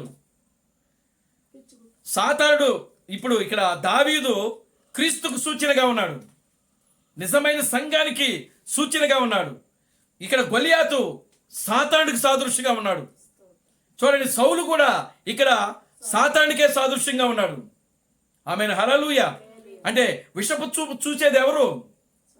సాతానుడే. కనుక ఇక్కడ సౌలు సాతానుడికి సూచనగా ఉన్నాడు. దావీదు నిజమైన క్రీస్తుకును నిజమైన వధువుకి సూచనగా ఉన్నాడు. ఆమేన్. హల్లెలూయా. పారిపోతున్నాడు. సౌలు ఎక్కడ చంపుతాడని పారిపోతా ఉన్నాడు. భయపడి పారిపోతా ఉన్నాడు సౌలు, దావీదు. దేవుడు నామానికి మహిమ కలుగును గాక. హల్లెలూయా. చూడండి ప్రియమైన దేవుని బిడ్డలారా, దేవుడు పరిస్థితులను మార్చే దేవుడు. ఆమెను. హల్లెలూయా. ఒకసారి కూతుర్నిచ్చి పెళ్లి చేశాడు సౌలును పట్టుకోవడానికి, దావీదును పట్టుకోవడానికి. పెళ్లి చేస్తే కూతుర్నిచ్చి పెళ్లి చేస్తే వీడు నాకు దొరుకుతాడు కనుక ఈయన చంపేద్దామని చెప్పి ప్లాన్ చేశాడు. కూతుర్నిచ్చి పెళ్లి చేశాడు. అయినా సరే దావీదు దొరకలా, పారిపోయాడు. దేవుని స్తోత్రం కలుగును గాక. హల్లెలూయా. సౌలు యొక్క కుమారుడు దావీదుకి మంచి స్నేహితుడు. ఆమేన్. హల్లెలూయా. కనుక అక్కడున్న రహస్యాలన్నీ కూడా ఎవరికి తెలియజేస్తున్నాడు? దావీదుకి తెలియజేస్తా ఉన్నాడు. ఈరోజు మా నాన్న ఈ ప్లాన్ చేశాడు. దేవునికి స్తోత్రం కలుగును గాక. హల్లెలూయా. కనుక ఇప్పుడు అక్కడ ఏం జరుగుతుందో ఆ భోజన బల్ల దగ్గర సౌలు దావీదు గురించి ఏం మాట్లాడుకుంటున్నాడో ఆ మాటలన్నీ తన కుమారుడైనటువంటి ఆ యోనాతాను వినటం, వచ్చి దావీదుకి చెప్పడం, దావీదు అక్కడి నుంచి పారిపోవటం. దేవునికి స్తోత్రం కలుగును గాక. హల్లెలూయా. అక్కడ జరుగుతున్న ప్లాన్ మొత్తం లీక్ చేస్తా ఉన్నాడు. ఎవరు అంటే సౌలు యొక్క కుమారుడు. కనుక దావీదు పారిపోతా ఉన్నాడు. ఆ పారిపోవటంలో ప్రియులారా సౌలే దావీదుకి 3 సార్లు దొరుకుతాడు. దేవునికి స్తోత్రం చెప్పండి. హల్లెలూయా. ఇప్పుడు దావీదు సౌలును చంపడం కాదు, సౌలు దావీదును చంపడం కాదు. దేవునికి స్తోత్రం కలుగును గాక. హల్లెలూయా. ఈ పారిపోతున్న క్రమంలోనే ఒకరోజు సౌలు యొక్క సైన్యము, దేవుని నామానికి మహిమ కలుగును గాక. హల్లెలూయా, దావీదును పట్టుకోవడానికి వెళ్ళి ఎక్కడ దాక్కున్నారంటే ప్రియులారా ఒక గృహలో దాక్కున్నారు. ఆమేన్. హల్లెలూయా. మీరు చూడండి, ఆ ఒక వాక్యం కావాలనుకుంటే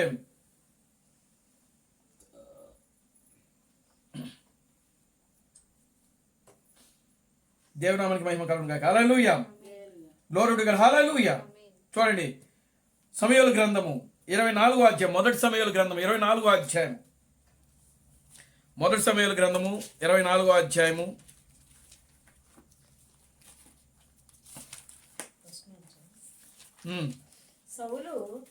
సౌలు ఫిలిస్తీయులను తరుముట మాని ఫిలిస్తీయులు తరుముట మాని తిరిగి రాగా దావీదు ఎన్గేది అరణ్యమునందున్నాడని ఎగ్నేదియా అరణ్యమునందు ఉన్నాడని అతనికి వర్తమానము వచ్చెను.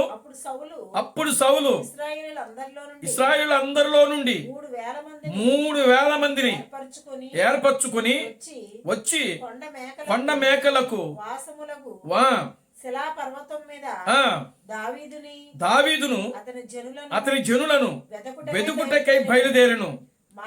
మార్గమునున్న గొర్రెల దొడ్డికు అతడు రాగా అక్కడ గృహ ఒకటి కనబడెను.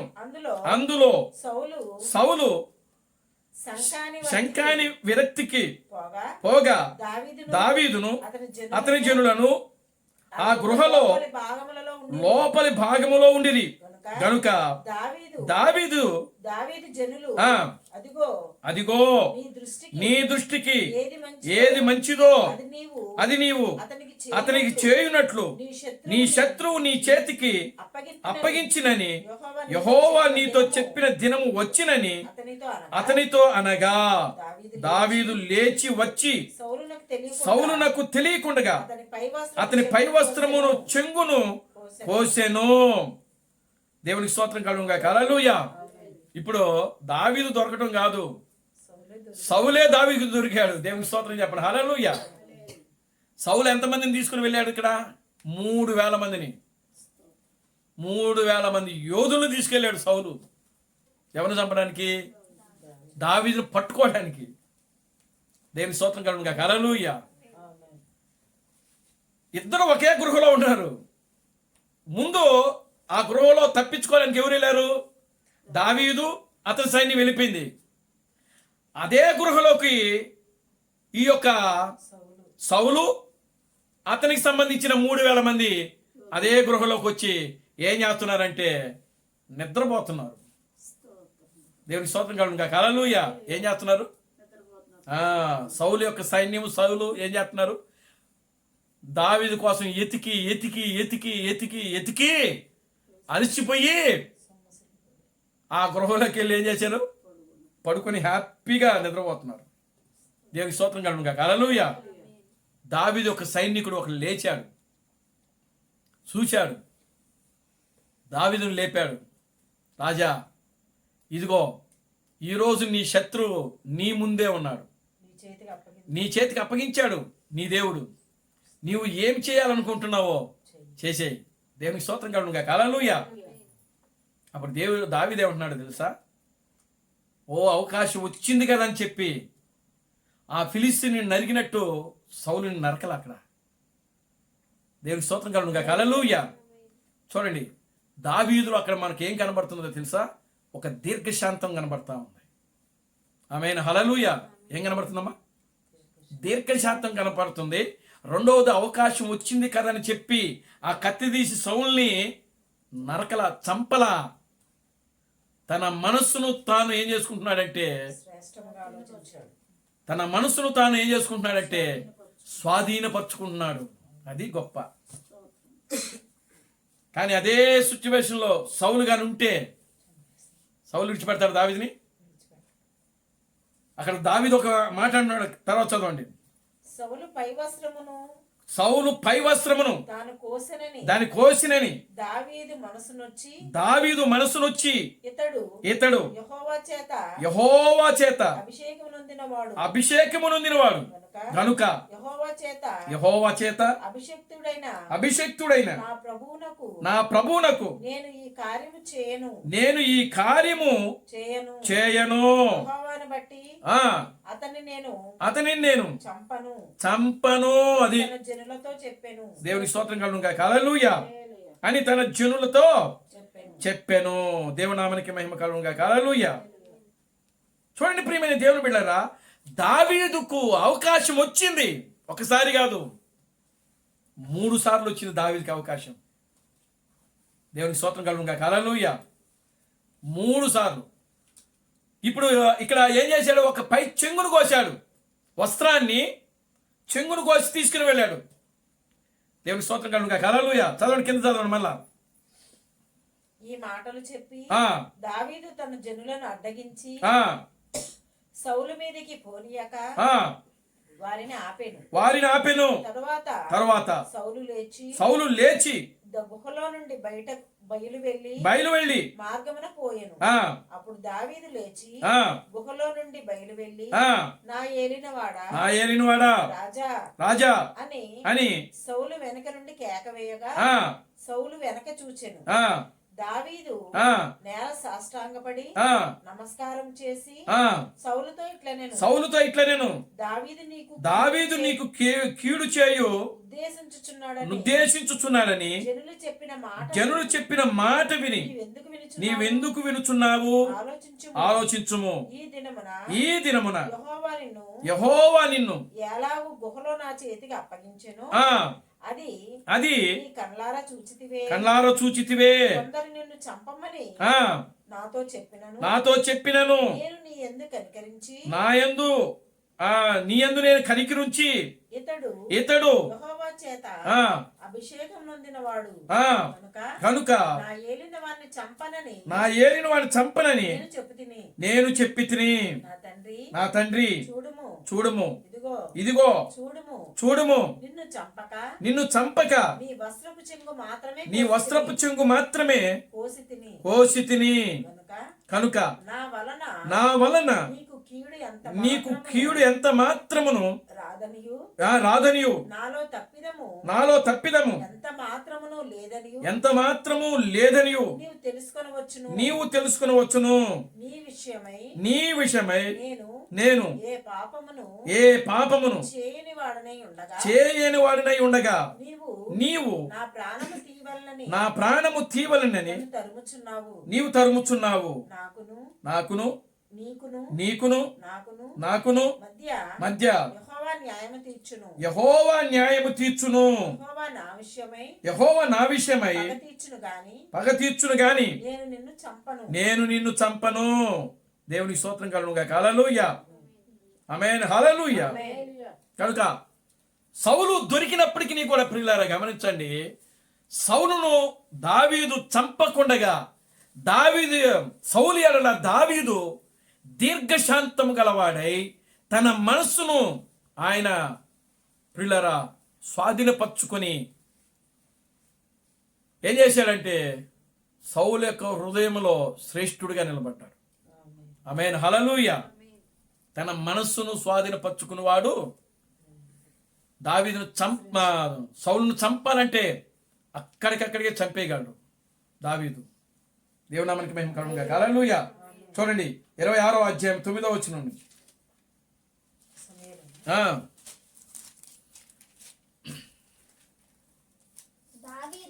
దావీదు నీవు అతన్ని చంపకూడదు. మొదటి నుంచి చదవండి.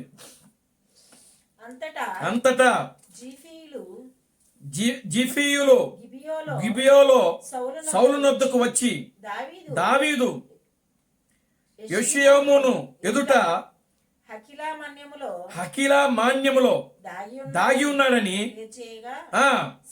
సౌలు లేచి ఇశ్రాయేలులో ఏర్పరచుకుని 3,000 మందిని తీసుకొని జీపు అరణ్యములో దావీదు వెనుకకు జీపు అరణ్యమునకు పోయెను.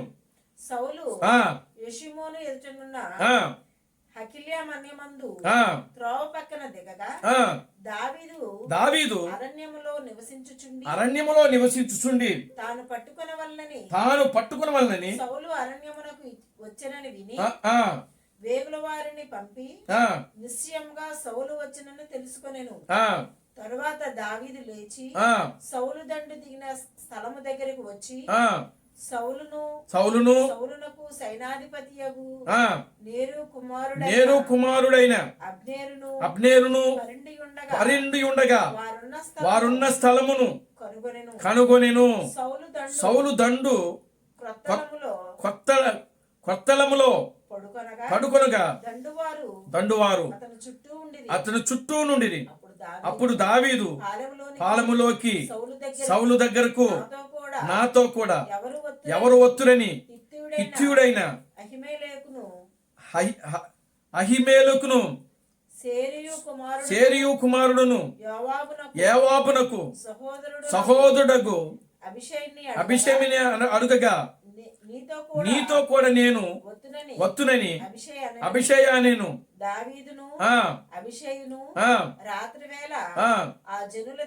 ఆ జనుల దగ్గరికి పోగా సౌలు దండు కొత్తలములో పండుకొని నిద్రపోవచ్చుండగా అతని ఈటె అతని తలగడ దగ్గరనే నేలను నాటి ఉండెను.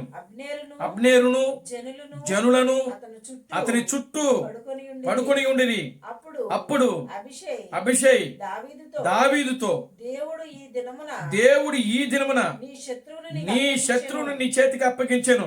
కాబట్టి నీ చిత్తమైతే ఆ ఈటెతో ఒక పోటు పొడిచి నేను అతనిని భూమికి నాట చేతును.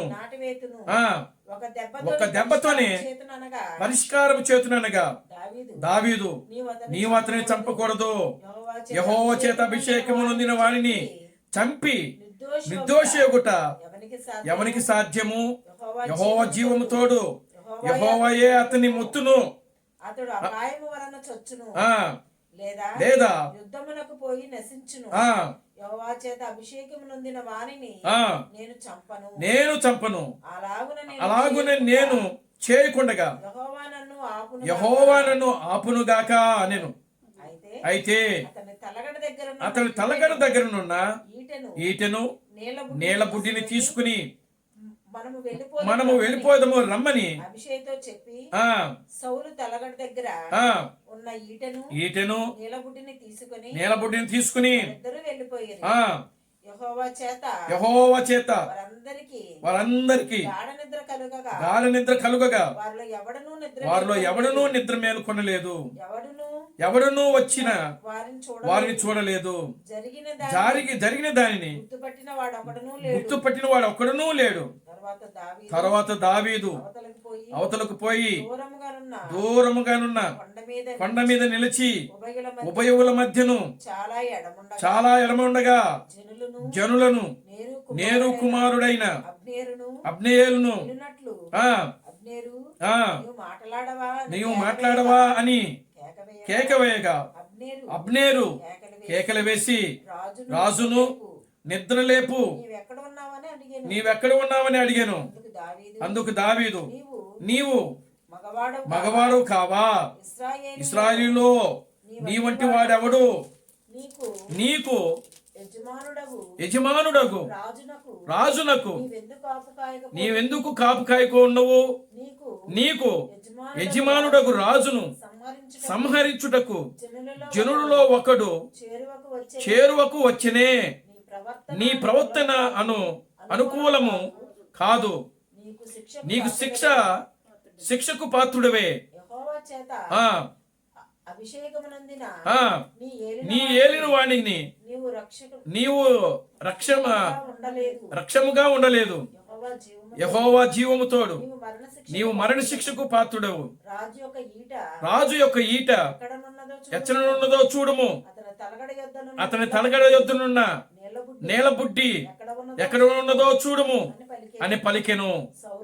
సౌలు దావీదు స్వరము ఎరిగి, దావీదా నాయనా, ఇది నీ స్వరమే కదా అని అడగగా దావీదు ఇట్లా, నేను నా ఏలిన వాడా, నా రాజా, నా స్వరమే, నా ఏలిన వాడు ఇలాగ ఎందుకు తరుముచున్నాడు?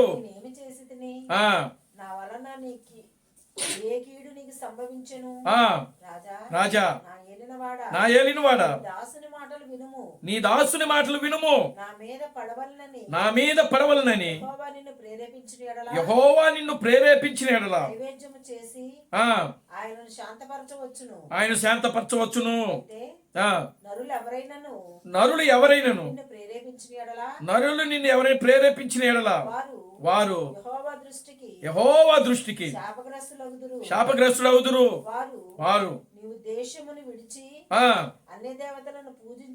పూజించమని నాతో చెప్పి యెహోవా స్వాస్థ్యమునకు నన్ను వెలివేయుచున్నారు. నా దేశమునకు దూరముగాను యెహోవా సన్నిధికి ఎడముగాను నేను మరణము నొందకపోవదును గాక. ఒకడు పర్వతముల మీద కౌచు పెట్టిన తరిమినట్లు ఇశ్రాయేలు రాజునైన నీవు మిన్నాలిని వెదకుటకై బయలుదేరి వచ్చితివి. అందుకు పౌలు, నేను పాపము చేసి తిని ఈ దినమున నా ప్రాణము నీ దృష్టికి ప్రియముగా ఉండిన దాన్ని బట్టి నేను నీకిక కీడు చేయను. దావీదా నాయనా, నా యొద్దకు తిరిగి రమ్ము. వెర్రివాడినై నేను బహు తప్పు చేసి తిననగా దావీదు, రాజా ఇదిగో ఈట నా యొద్దనున్నది. చాలండి, దేవునికి స్తోత్రం చెప్పండి. హల్లెలూయా. ఇప్పుడు ఇది ఎన్నోసారి? రెండవసారి. ఆమేన్. హల్లెలూయా. మొదటిసారి ఏమో ఒక గృహలో, ఇప్పుడేమో ఇక వేరే ప్రాంతంలో వీళ్ళు ఏం చేస్తున్నారు? గాఢ నిద్రలో ఉన్నారు. అప్పుడేం చేసినాడు? మొదటిసారి ఏం చేశాడు అంటే వస్త్రమును ఆ ముక్క కోసుకుని పోయాడు. దేవునికి స్తోత్రం కలుగును గాక. హల్లెలూయా. ఇప్పుడేం చేశాడు అంటే తలగడ దగ్గర ఉన్నటువంటి ఈటెను నేల బుడ్డిని తీసుకుని వెళ్ళిపోయాడు. అంటే అతను దేవుడు సౌలును ఎన్నిసార్లు అప్పగించాడని అంటే దావీదుకి 3 సార్లు. దేవునికి స్తోత్రం కలుగును గాక. హల్లెలూయా. ముమ్మారు అప్పగించాడు. కానీ దావీదు ఎక్కడ కూడా ప్రియులారా సౌలు విషయంలో తొందరపాటు చేయలేదు. అతను శత్రువు అయినప్పటికీ అతను దావీదుకు కీడు చేసినప్పటికీ దావీదును తరుముతున్నప్పటికీ ఓ అతని ఎడల దీర్ఘశాంతం గలవాడుగా ఉన్నాడు. అతని ఎడల తన మనస్సును ఏం చేసుకుంటున్నాడంటే ఆయన స్వాధీనపరుచుకుంటున్నాడు. దేవునికి స్తోత్రం కలుగునుగా. హల్లెలూయా, గ్లోరీ టు గాడ్, హల్లెలూయా. తన మనస్సును స్వాధీనపరుచుకున్నవాడు శ్రేష్ఠుడు. ఆమేన్, హల్లెలూయా.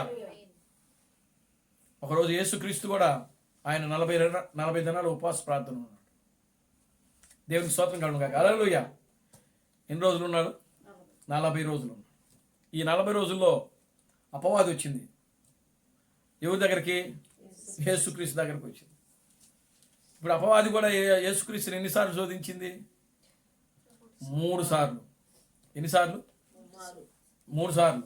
అంటే వాస్తవంగా చూడండి, ఇక్కడ యేసుక్రీస్తు కూడా ఆ యొక్క సాతానును అక్కడికక్కడికే ఏమని చేయగలడు. అవునా? దేవునికి స్తోత్రం కలుగునుగా. హల్లెలూయా. ఎందుకంటే వాళ్ళిద్దరే ఉన్నారు. చూడండి, దేవుని అక్కడ యేసుక్రీస్తుకి గొప్ప అవకాశం ఏంటో తెలుసా? సాతానుడిని అంతం చేయడమే యేసుక్రీస్తుకు ఉన్నటువంటి గొప్ప అవకాశం అక్కడ. దేవునికి స్తోత్రం కలుగునుగా. హల్లెలూయా. ఒకసారి ఏమన్నాడు? ఈ రాళ్ళను రొట్టెలుగా చేసుకొని తినమన్నాడు. ఇంకోసారి ఏమన్నాడు? ఇదిగో కొండ మీదకి తీసుకెళ్ళి ఇక్కడి నుంచి దూకు, దేవదూతలు వచ్చి నీ పాదములకు రాయి తగలకుండా వారు నిన్ను తమ చేతుల మీద ఎత్తి పట్టుకుంటారు కదా అని ఆయన అడిగింది. ఒకవేళ అక్కడి నుంచి తోసేస్తే సాతానండి ఏమైపోతాడు? కానీ ఆ పని చేయలా. దేవునికి స్తోత్రం కలుగునుగా. హల్లెలూయా. మనమైతే తోసేస్తాం. అవకాశం వచ్చింది కదా, ఎవరు చూడటం లేదు కదా అని చెప్పేసి ఏం చేస్తాం? కానీ యేసుక్రీస్తు చేయలే ఆ పని. ఇంకోసారి ఏం చేసినాడు? ఒక ఎత్తైన పర్వత శిఖరం మీదకి తీసుకెళ్ళాడు. ఏమండి, అక్కడ తీసుకెళ్ళి ఏం చేశాడు? ఈ లోక రాజ్యాలన్నీ చూపించాడు. ఆమెన్, హల్లెలూయా. శిఖరం అంటే అదే ఉన్నతమైన స్థలం. అది శిఖరం అంటే అది ఒక ఉన్నతమైన స్థలం. అది దేవునికి స్తోత్రం కలుగునుగా. హల్లెలూయా. చూడండి, ఆ ఉన్నతమైన శిఖరానికి తీసుకుని వెళ్ళి ఏమంటున్నాడు? ఈ లోక రాజ్యాలన్నీ నా వశంలో. అక్కడ తంతే ఎక్కడ పడతాడు అపవాది? ఏమండి, అక్కడ తంతే పాతాళంలోకి వచ్చి పడతాడు. ఆయన దేవునికి స్తోత్రం కలుగునుగా. హల్లెలూయా. కానీ ఎంత తన మనసును ఆయన స్వాధీనం చేసుకుంటాడో ఒకసారి ఆలోచించి. దేవునామానికి మహిమ కలుగునుగా. హల్లెలూయా. నిజమండి, దావీదు ఎంత శ్రేష్ఠుడో సౌలు విషయంలో. సౌలు 3 సార్లు దావీదు యొక్క చేతికి దొరికినప్పటికీ, మీరు నెక్స్ట్ 27వ అధ్యాయంలో ఉంటుంది, తర్వాత 3వది, మనకు టైం లేదులేండి. దేవునికి స్తోత్రం కలుగునుగా. హల్లెలూయా. కనుక చూడండి ప్రియమైన దేవుని బిడ్డలారా, ఈ రోజున దేవుడు తన మనస్సును తన యొక్క భక్తుల యొక్క మనస్సును ఎలా ఆయన స్వాధీనం చేసుకుంటున్నాడు అని అంటే తన యొక్క ఆత్మ చేత. దావీదులో దేవుని యొక్క ఆత్మ ఉన్నది. ఆమేన్, హల్లెలూయా. దావీదులో ఏమున్నది? దేవుని యొక్క ఆత్మ. అందుకని ఆయన అంటున్నాడు, సౌలు దేవుని చేత అభిషేకించబడ్డవాడు కనుక అతని నేను చంపను. దేవునికి స్తోత్రం కలుగునుగా. హల్లెలూయా. యెహోవా చేత అభిషేకము నొందిన వాడిని నేను ముట్టను, నేను చంపను. దేవునికి స్తోత్రం కలుగునుగా. హల్లెలూయా. ఏదో ఒక రోజున ఇదిగో సౌలే తను చేసిన ఆ కీడుకి అతనే బలి అవుతాడు అని చెప్పి, ప్రియులారా, దావీదు దగ్గర ఉన్నటువంటి అతని యొక్క సైన్యాధిపతిని కూడా చంపనీలా. నువ్వు చంపడానికి వీల్లేదు. నీవు అతన్ని చంపి నీవు నేరస్తుడు ఒకట నాకు ఇష్టం లేదు. దేవునికి స్తోత్రం కలుగునుగా. హల్లెలూయా. నీవు నేరస్తుడు ఒకట, నిర్దోషి ఒకట నాకు ఇష్టం లేదు. ఆమేన్, హల్లెలూయా. చూసారా, దావీదు ఏమంటున్నాడు? నీవు కూడా చంపడానికి వీలు లేదు. నీవు చంపి నీవు నిర్దోషి ఒకట నాకు ఇష్టం లేదు. ఆమేన్, హల్లెలూయా. పైగా మళ్ళీ ఏమంటున్నాడో తెలుసా? వాళ్ళని లేపి, ఎవరిని లేపి? సౌలు యొక్క సైన్యాన్ని లేపి 3,000 మందిని లేపి, దావీదేమో కొండ మీద ఉన్నాడు, అతని యొక్క సైనికుడు కూడా కొండ మీద ఉన్నారు. లేపి ఏమంటున్నాడు, ఇదిగో నువ్వు నిజంగా రాజుకి ఒక సైనికుడువేనా, నువ్వు రాజు యొక్క శత్రువు వచ్చి రాజు దగ్గర ఉన్నటువంటి అతని తలగడ దగ్గర ఉన్నటువంటి ఈటెను నేలబుడ్డిని తీసుకుని వెళ్ళిపోయే వరకు కూడా మీలో ఎవరికి చలనం కూడా లేదంటున్నాడు. ఇక మీరు రాజునేం కాపాడతారు? అసలు మీరు రాజుకి సంరక్షకుడుగా ఉండడానికి వీలు, మీరు శిక్షక పాత్రులు. చూసారా, దావీదు సౌలు దగ్గర ఉన్నటువంటి ఆ సైన్యాన్ని వాళ్ళ మీద ఏం చేస్తున్నాడు తెలుసా? నేరారోపణ చేస్తున్నాడు. మీరు శిక్షక పాత్రులు, మిమ్మల్ని క్షమించండి, నేను అభిషేకము పొందిన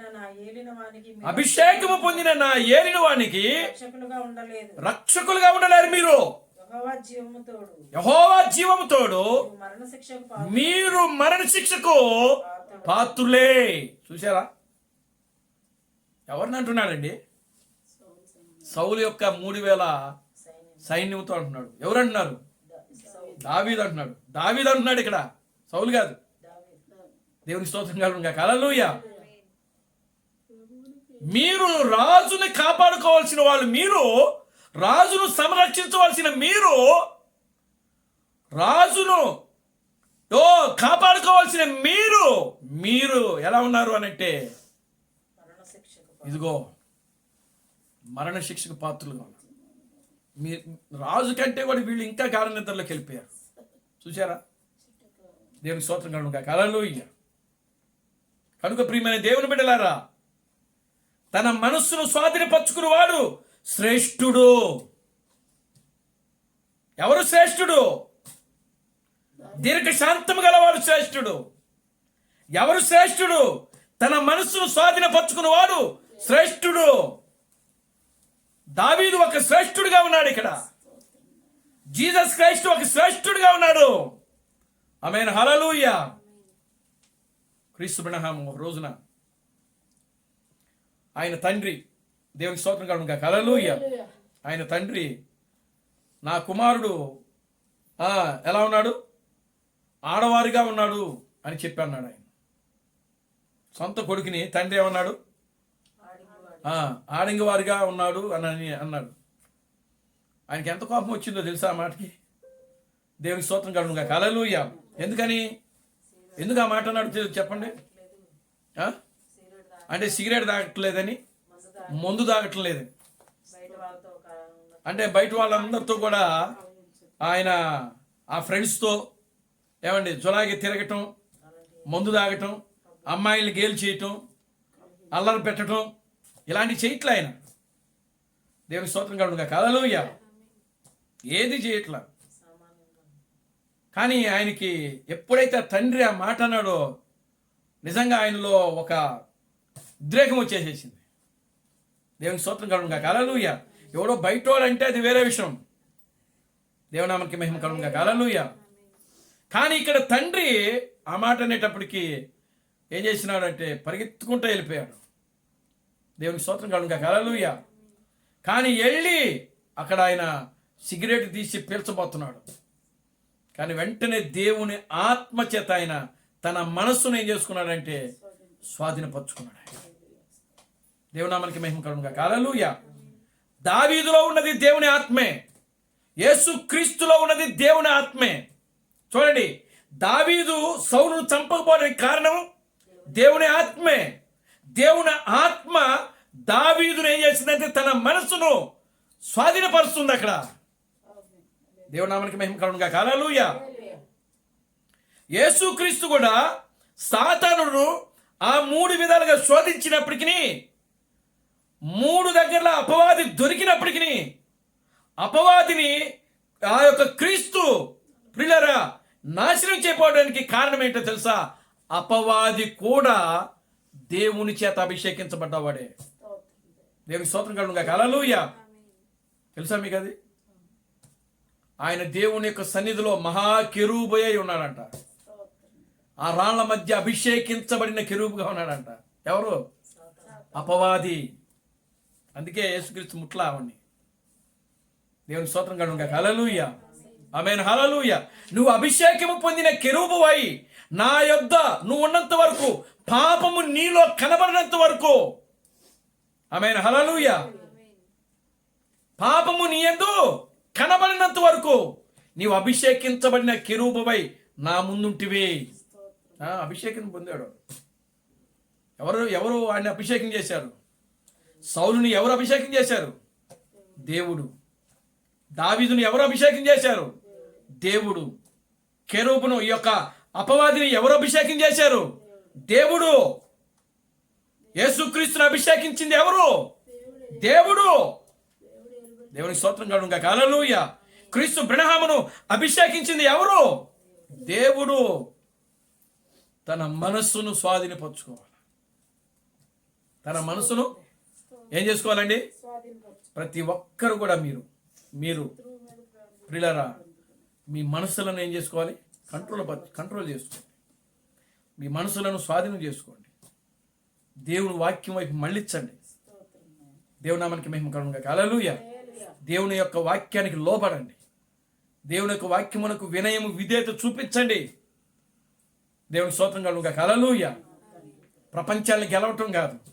ప్రపంచాన్ని గెలిచిన అలెగ్జాండర్, ఏమండి, గ్రీకు వీరుడు ఏమైపోయాడు? చిన్న దోమ గుట్టింది అంతే. చిన్న దోమ గుట్టి ఏమైపోయాడు? మరణకరమైన రోగం వచ్చేసింది. ప్రపంచాన్ని గెలిచాడు ఆయన, కానీ పాపమును జయించలేదు. పాపమును జయించలేదు. శరీరాశిని జయించలేదు. జీవపు డంబం జయించలేదు. మరణాన్ని జయించలేదు. పాతాళాన్ని జయించలేదు.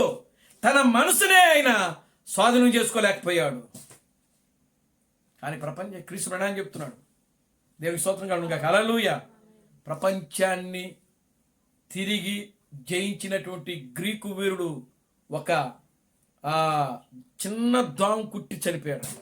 దేవునికి స్తోత్రం చెప్పండి. హల్లెలూయా. యేసుక్రీస్తు కూడా ప్రపంచాన్ని తన స్వాధీనంలో పెట్టుకున్నాడు ఆయన. కానీ ఆయన మరణమును, పాతాళమును, సమాధిని జయించెను.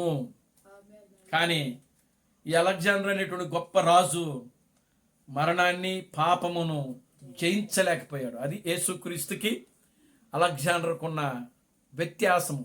క్రీస్తు బ్రహ్మ మాట్లాడాడండి, అలెగ్జాండర్ గురించి మాట్లాడాడు ఆయన. దేవుని స్తోత్రం కలుగును గాక. హల్లెలూయా. అలెగ్జాండర్కి వివాహం కాలేదు. ఆయనకి వివాహం కాలేదు. యేసుక్రీస్తు కూడా వివాహం కాలేదు. ఆయన 35 సంవత్సరాలప్పుడు చనిపోయాడు. ఎవరు? అలెగ్జాండరు. యేసుక్రీస్తు ఎన్ని సంవత్సరాలు చనిపోయాడు? 33.5 సంవత్సరాలు చనిపోయాడు. పోలికలు చెప్పాడు ఆయనకి ఈయనకి. కానీ ఆయనకు ఈయనకు ఉన్న వ్యత్యాసం ఏంటో తెలుసా? అలెగ్జాండరు పాపాన్ని జయించలేకపోయాడు, కానీ యేసుక్రీస్తు పాపాన్ని జయించాడు. అలెగ్జాండర్ మరణాన్ని జయించలేకపోయాడు, కానీ యేసుక్రీస్తు మరణాన్ని జయించాడు. అలెగ్జాండర్ సమాధిలో నుంచి బయటికి రాలేకపోయాడు, కానీ యేసుక్రీస్తు సమాధిని బద్దలు కొట్టుకుని బయటకు వచ్చాడు ఆయన. Amen, hallelujah. Glory to God. Hallelujah. తన మనస్సును స్వాధీనపరచుకున్నవాడు శ్రేష్ఠుడు. దేవునామానికి మహిమ కలుగును గాక. హల్లెలూయా. ప్రియమైన దేవుని బిడ్డలారా, మన మనస్సు మన స్వాధీనంలో ఉండాలి. దేవుని వాక్యంలో ఉంది, అందరైతే దేవుని యొక్క ఆత్మ చేత నడిపించబడతారు వారు దేవుని కుమారులుగా, కుమార్తెలుగా పిలువబడతారని వాక్యంలో రాయబడింది. మనము దేవుని కుమారులుగాను, కుమార్తెలుగాను మనం పిలువబడాలనంటే దేవుని ఆత్మ చేత మనం నడిపించబడాలి. దేవుని ఆత్మ మనలో ఉంటే మన మనస్సు మన స్వాధీనంలోనే ఉంటుంది. ఆత్మ యొక్క స్వాధీనంలో ఉంటాం మనం. ఆమేన్, హల్లెలూయా.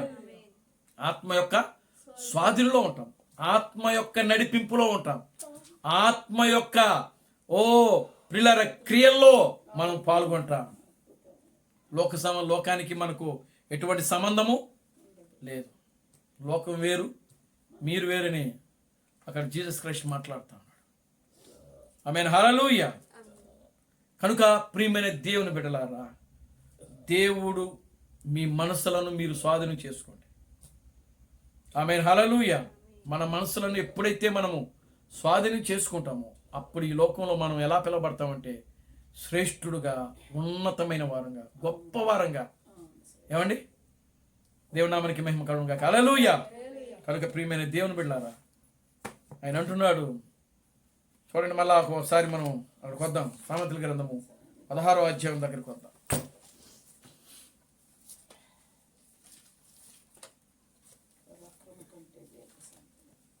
సామెతల గ్రంథము 16వ అధ్యాయము 32వ వచనం. పరాక్రమశాలి కంటే దీర్ఘశాంతము గలవాడు శ్రేష్ఠుడు. పట్టణము పట్టుకుని వాని కంటే తన మనసును స్వాధీనపరుచుకున్నవాడు శ్రేష్ఠుడు. అది పట్టణాలని జయించడం ముఖ్యంగా అలెగ్జాండర్ లాగా. అది అలెగ్జాండర్ గురించే మాట్లాడింది. దేవుని స్తోత్రం కలుగును గాక. హల్లెలూయా. లేదా దావీదు అన్ని రాజ్యాలు జయించాడు, కానీ తన మనసును స్వాధీనంలో పరచుకోకపోతే చూసారా? దేవుని స్తోత్రం కలుగును గాక. హల్లెలూయా.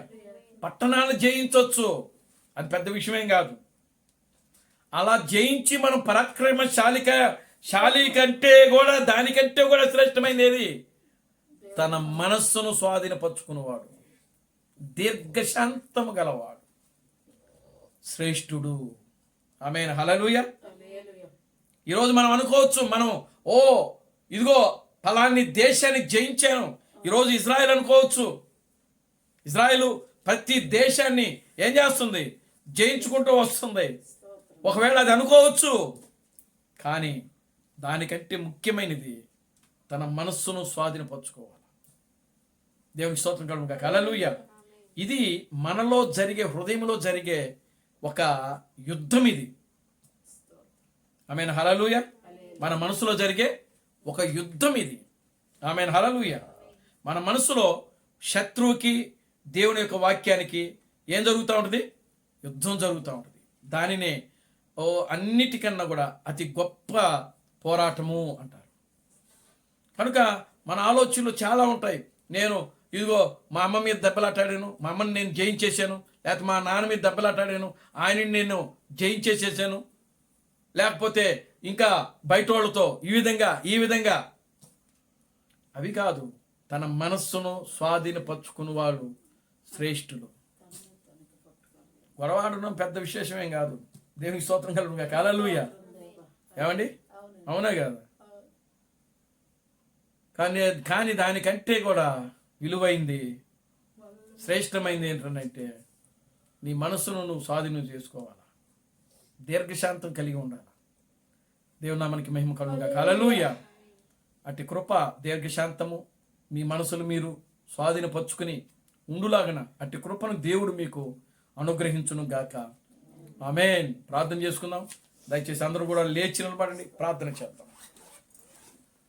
హల్లెలూయా, హల్లెలూయా, హల్లెలూయా, హల్లెలూయా, హల్లెలూయా. ఓ మహాపరిశుద్ధుడా, జీవం గల తండ్రి, జీవాధిపతి, నిన్న నేడు నిరంతరము ఒకటే రీతిగా ఉన్న మా పరమ తండ్రి, ఓ నా ప్రభు అయిన బ్రహ్మ క్రీస్తు, నీ పవిత్రమైన పాదాలకు వందనాలు, స్తుతులు, స్తోత్రము ప్రభు. ఓ ఇప్పటి వరకు కూడా నాయన నీ యొక్క గొప్ప సందేశాన్ని మీరు మాకు అనుగ్రహించారు ప్రభు.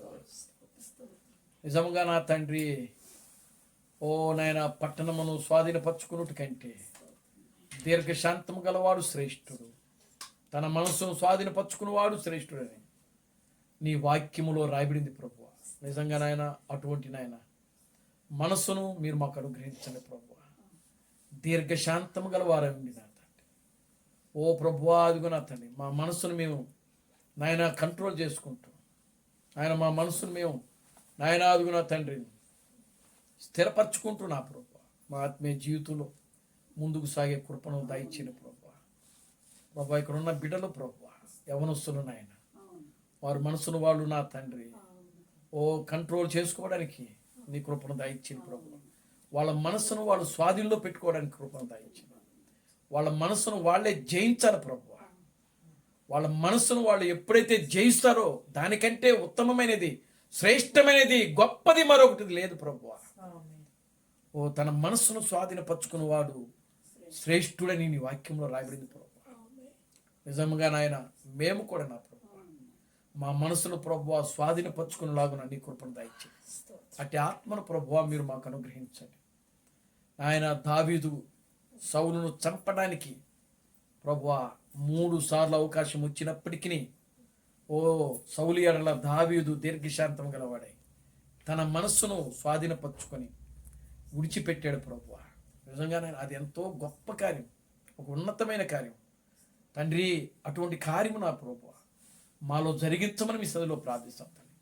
మా శత్రువు మా ముందు ఉన్నప్పటికీ ప్రభువా అదుగు నా తండ్రి, మా శత్రువు మమ్మల్ని హేళన చేసినప్పటికీ, మా శత్రువు మమ్మల్ని దూషించినప్పటికీ, అపహాసము చేసినప్పటికీ, గేలు చేసినప్పటికీ నాయన ప్రభువా మా మనసును మేము స్వాధీనంలో పెట్టుకొని తండ్రి ఆ విధంగా నిన్ను చూపించేవారముగా నా తండ్రి మీరు అట్టి మనసును అట్టి దీర్ఘశాంతమును మీరు మాకు అనుగ్రహించమని ఈ స్థితిలో ప్రార్థిస్తాం తండ్రి.